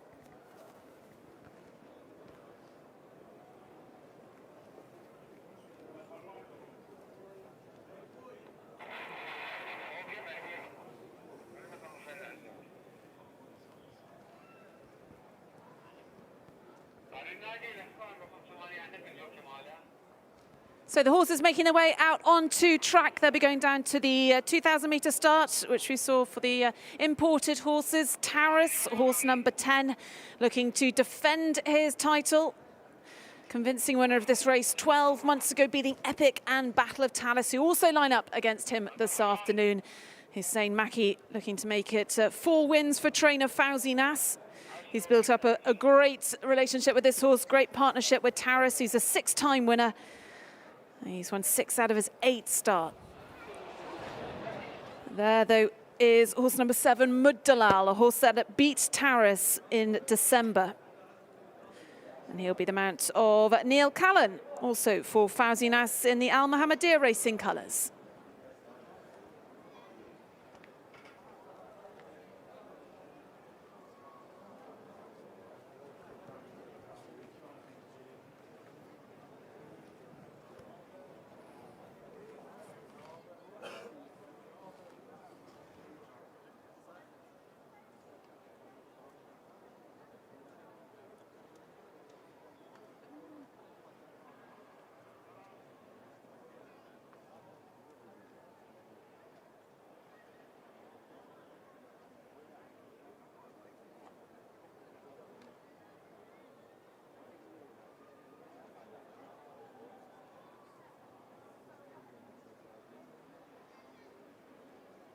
Couple of horses then making their way down to the start a little bit later, coming straight from the pre-parade ring. That's Midhal, horse number 6. Also Bint Al Jazeera, horse number 11. Midhal's going to be the ride of Abdul Rahim Jassim, the leading jockey this season. And he's trained by Abdullah Kuwaiti. Midhal got plenty to find there on Taris, having finished 5th in the trial for this race. That is horse number 6, Midhal. Yeah, horses making their way down for the 8th and final race on what's been the most enjoyable day. The 2 Turf Series races, the Crown Princess Cup, and then the Oaks and the Derby, and not a bad way to finish with a strong domestic Grade 1 to the local horse in action. There is 6. That's Midhow making the way down. Exactly as Ali said, the task is tough. The task is tough even. It's easy for me to say, to turn around that form with Taris, but we shall see. I think Taris is probably the one to beat. I did think that Mudalau at the distance would have another crack at him, but at the same time I expect Taris, who a lot of the factors point in his direction, to prove too tough. How do you see it?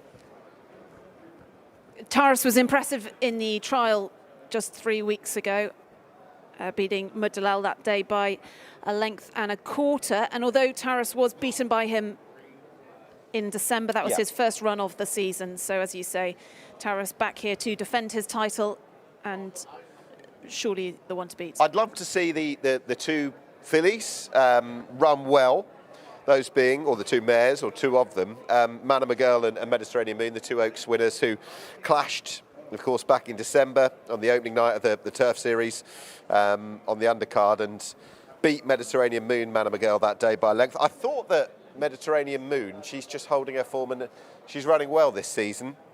And I half fancied that on that line, splitting a couple of the big players, Mudalau and Taris, she could be part of the setup here. I think she'll run well. And these mares getting a 2 kilogram allowance in this race. And Mediterranean Moon has been in great form this season, as you say, really been super consistent for Edison Rodriguez, and comes here having finished just behind Mudalau, but just a 3/4 of a length behind Mudalau in a domestic Grade 1 back at the end of December. She'll be my play in this race. You know, I'm going to take on Taris. I'm going to go with Mediterranean Moon to send us all home happy.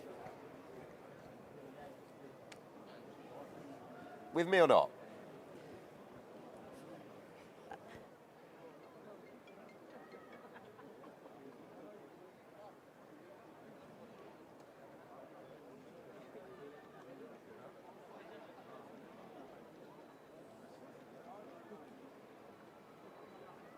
I'll rephrase the question. Are you with me with Mediterranean Moon, or would you like to have a crack with Taris, or are you looking elsewhere? I'm going to stick with trainer Fauzi Nas, one of his 2. Okay. Neil Callan. Bold shout, that one. Neil Callan on board Mudalau, yeah, exactly. Mudalau, I think, could be the danger to Taris, and Neil Callan, who has formed such a good partnership with Mudalau in previous years, back on board today. There you go. I'll tell you what, there's a drink in it at the end, I don't know, for the winning. I think we've probably got most of the bases covered, though, by going for 3 of those horses. So Mudalau, Taris and Mediterranean, some of the biggest players in this race, certainly in the context of things. Right, the last few, or a few of them have gone forwards, Midhow being one of them, in the hands of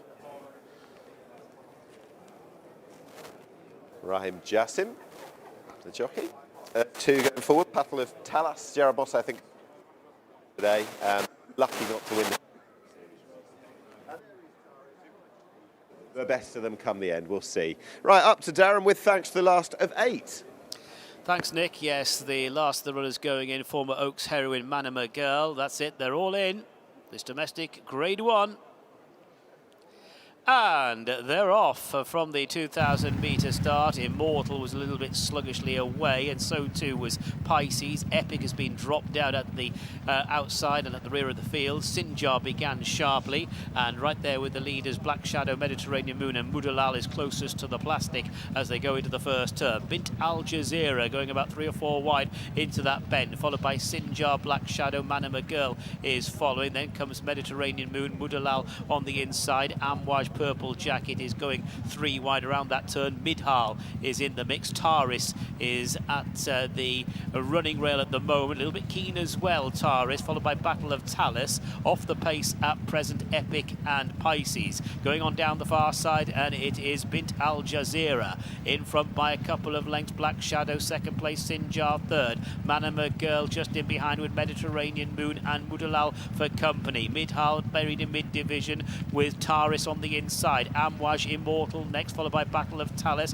Pisces second last, and Epic is the back marker, would be around about 15 lengths off the leader. Bint Al Jazeera and Jason Watson inside the final 800, leads by around about 3 lengths. Black Shadow is holding second position on the inside of Sinjar, and right there Mediterranean Moon and Manama Girl, a couple of Oaks winners from yesteryear on the outside, heading now into the turn, and it is Black Shadow. Mediterranean Moon pounces on Black Shadow, those two followed by Mudalal. Manama Girl has travelled well, Taris is just in behind them. Immortal's trying to get organised to the right as they make the run now inside the final 400. Mediterranean Moon and Mudalal have taken over. Here comes Immortal down the outside for Alberto Sana, heading down towards the last 300. Immortal takes over from Mudalal in second place. Taris is in third. Midhal is trying to run on behind these. 100 metres left to go. It is Immortal by around about 3 lengths as Midhal now closes, but it's all over. Alberto Sana's walking on water today. 3 winners. Immortal the winner. Second place goes to Midhal, followed in third by Taris, and they're clear of Mudalal. So it is number 5, Immortal, Alberto Sana at the treble here this afternoon. What a great day at the office. Immortal has won convincingly in the colours of Mohammed Khalid Abdul Rahim. Immortal coming down the outside has really put them to the sword in good style. In the end. Second place, let's have a look at second. That was the running on Midhal, number 6. Abdul Rahim Jassim aboard Midhal, but couldn't get to Immortal. Taris just couldn't quicken. Mudalal back in fourth, and that horse was a few lengths clear of Mediterranean Moon. Both Mediterranean Moon and Manama Girl travelled really well into the straight. But it's number 5, Immortal, winner of this domestic Grade 1, the Crown Prince's Cup for the locally bred thoroughbreds. What a day for Alberto Sana. Yeah, the team in great form on the day. They've already dined at the very top table by winning with Ecosystem earlier on today, winning the Turf Series, the first of the Turf Series races, the Anchorman Cup, and they're sending themselves home with a locally status Grade 1 race as well. And what a good performance that was by the horse that you can spot widest to the right as we pick them up on that head-on, with the rider just looking to angle him towards keeping him straight. Ecosystem's stablemate Immortal, what a good performance it was. He was in behind Taris in the trial last time to the tune of 3 1/4 lengths. He wasn't beaten that far at all. Maybe his effort just petered out ever so slightly.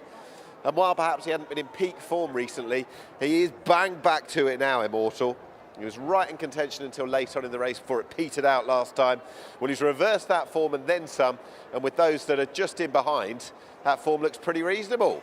Right good day for Connections. Let's hear a little bit more. Well, here we are again then, Alberto. Another winning interview, your third of the day. Congratulations, and what a run by this one. Yeah, it was easy peasy. nice horse to ride. I sit midfield for the back, and then he comes along well. Nice horse. It's great riding for a yard which are in such good form as Mohammed and Hadi Ibrahim are at the moment. Yeah, it's brilliant to ride for them.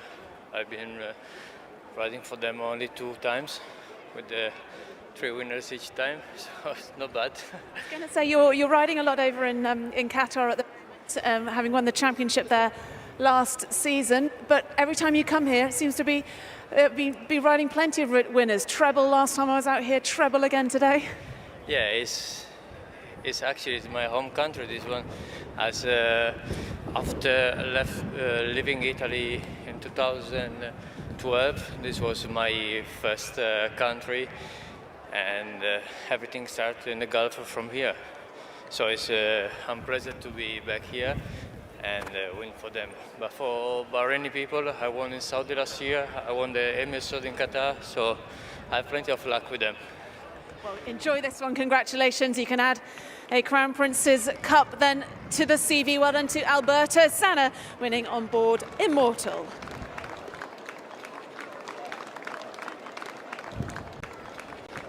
Yeah, that's how to round off what's already been a good day, sending themselves home in style. The latest winner for Connections in the hands of Alberto Sana, Howden Ibrahim, the winning trainer, in the colours of Mohammed Khalid Abdul Rahim, the winner of the final race. And what a good performance it was. Immortal.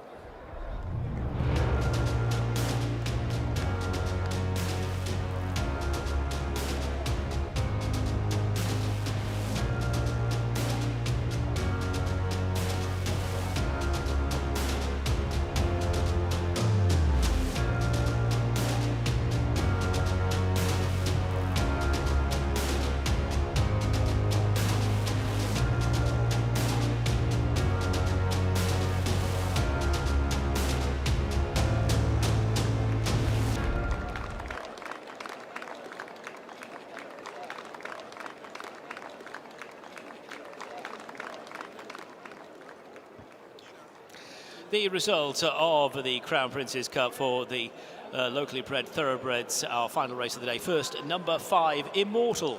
Second was number 6, Midhal. Third, number 10, Taris. And the fourth horse home, number 7, Mudalal. Fifth was incidentally number 13, Mediterranean Moon.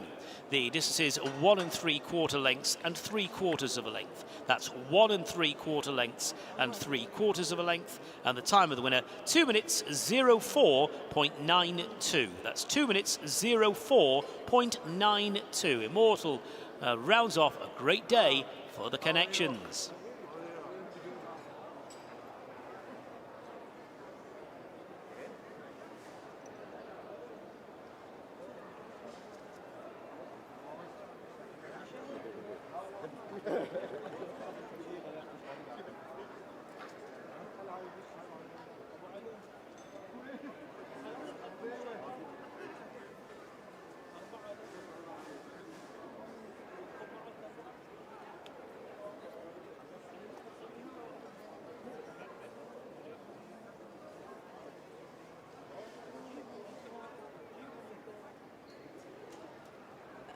Well, let's have a word with winning owner there, Mohammed Khalid Abdul Rahim. This a real team effort. This horse bred by your father, the stallion also belongs to your father, and a big moment to win this race. Yeah, obviously I'm a very lucky guy to getting all these horses from my father. I mean, he breeds all of them and gives them to me for racing, so it's what a day. Obviously we're sponsoring the day as well, and lovely to have 2 winners. Let's see if he can drag your father over. Khalid, if he wants to come over and stand also then with Mohammed, I know he's busy with the horse at the moment, but the team in flying form, both Mohammed and Howden Ibrahim. Yeah, I mean, they're doing a fantastic job with the horses, obviously. Again, what a ride by Alberto. I mean, he's been riding our horses very well, so hopefully he can continue and we can continue to get more wins. And for the viewers who are watching this from overseas, how significant is a race like this Crown Prince's Cup for the local breds? How much is it a race that you guys have wanted to win? Yeah, obviously, when you breed the horse, it's much better, as they say. It's one of the biggest races this year, so we're very happy. My father and I is very happy. It's actually a good achievement. A good achievement, a very good achievement. I know how much this one means to you, Khalid. I was always looking forward to see this horse to run in his best. He always had a problem in some races we had, but thank God today he had the best of his ability. And what a day you've had, as Mohammed says, you're sponsoring the race day as well, sponsoring some of the races and winning some of these big ones as well with the Mortal and obviously Ecosystem earlier.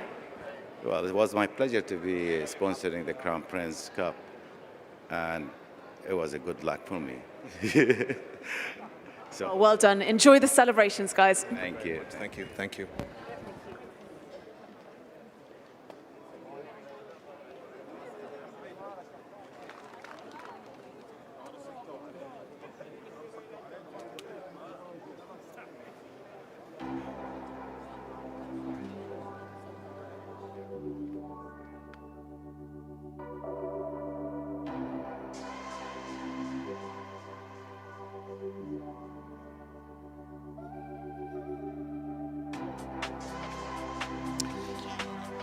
The result is now official. They have weighed in for the Crown Prince's Cup for the locally bred thoroughbreds. First, number 5, Immortal. Second, number 6, Midhal. Third, number 10, Taris. Fourth, number 7, Mudalal. And the fifth horse home, number 13, Mediterranean Moon. 1 3/4 lengths and 3/4 of length. 1 3/4 lengths and 3/4 of length. The margins. Time of the winner, 2 minutes 04.92. 2 minutes 04.92. Weighed in.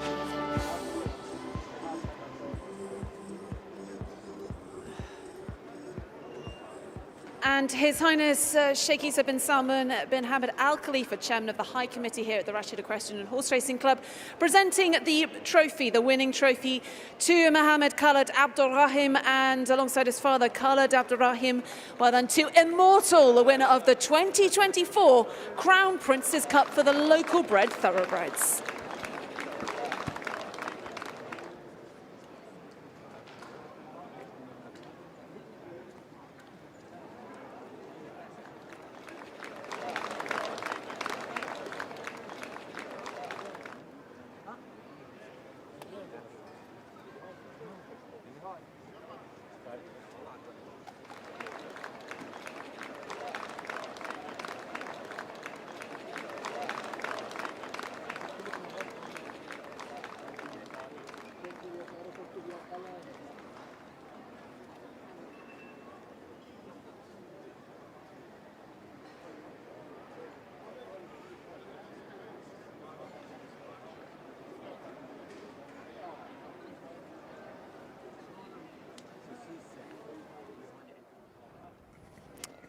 So 8 races concluded then on a bumper afternoon here, one of the most prestigious race days in Bahrain. It was Crown Prince's Cup Day to remember, and we saw that Alberto Sanna winning the final race, a treble for him, a treble for trainer Fauzi Nas. But let's talk about the big race, Isle of Jura for George Scott and Victorious Racing, really progressing through the ranks, having started off in the handicap, the Bahrain Turf Series, and now winning an international listed race here. I mentioned after the race, I'm sure they dreamed of it, but I'm not sure whether the connections could have possibly believed that they would have been here come February, winning this, dreaming of the King's Cup as well in March. Speaking to George Scott afterwards, he had his family here, his children here, which was wonderful. If you train for these connections, it's all about this. And to take them on this journey with a horse that was running over 1,400 metres this time last year, this is everything. So well done to them. And they had the Godolphin horses come and take them on. They showed them the way to go. The King's Cup, or the Crown Prince's Cup rather, is an international listed race, and there are hopes, of course, that it will be moving up to Group 3 level next year, worth $150,000 US. But in terms of the home nation, there was a lot to celebrate with Roman Dragon's victory in the sprint race. That went to a horse owned by Michael Owen, but with Ibrahim Nada riding the horse, he becomes the first Bahrain jockey to win a Turf Series race, and I know just how much that means to him. Good ride as well. Slipped out in behind a couple of the horses down towards that near side. I'm not sure they were giving him quite the toe that this really fast horse needed at that point. Over on the far side, Brazen Bolt takes a lot of credit because, yes, he's lost the battle, but he's kind of won the war, hasn't he, by winning the Turf Series for the sprint. He's run a belter, but a surprise success, a really welcome one. You could see what it meant. Michael Owen saying it's the first visit here in Bahrain. I think he'll be back. Well, Brazen Bolt has certainly sealed the sprint division as part of the Bahrain Turf Series, but the middle distance division is still yet to be decided, and we will be returning here in 2 weeks' time for the final fixture as part of the Bahrain Turf Series. We're looking forward to seeing you then, but let's just leave you then with a reminder of all 8 winners from a wonderful day here. That was Crown Prince's Cup Day 2024. Bye-bye.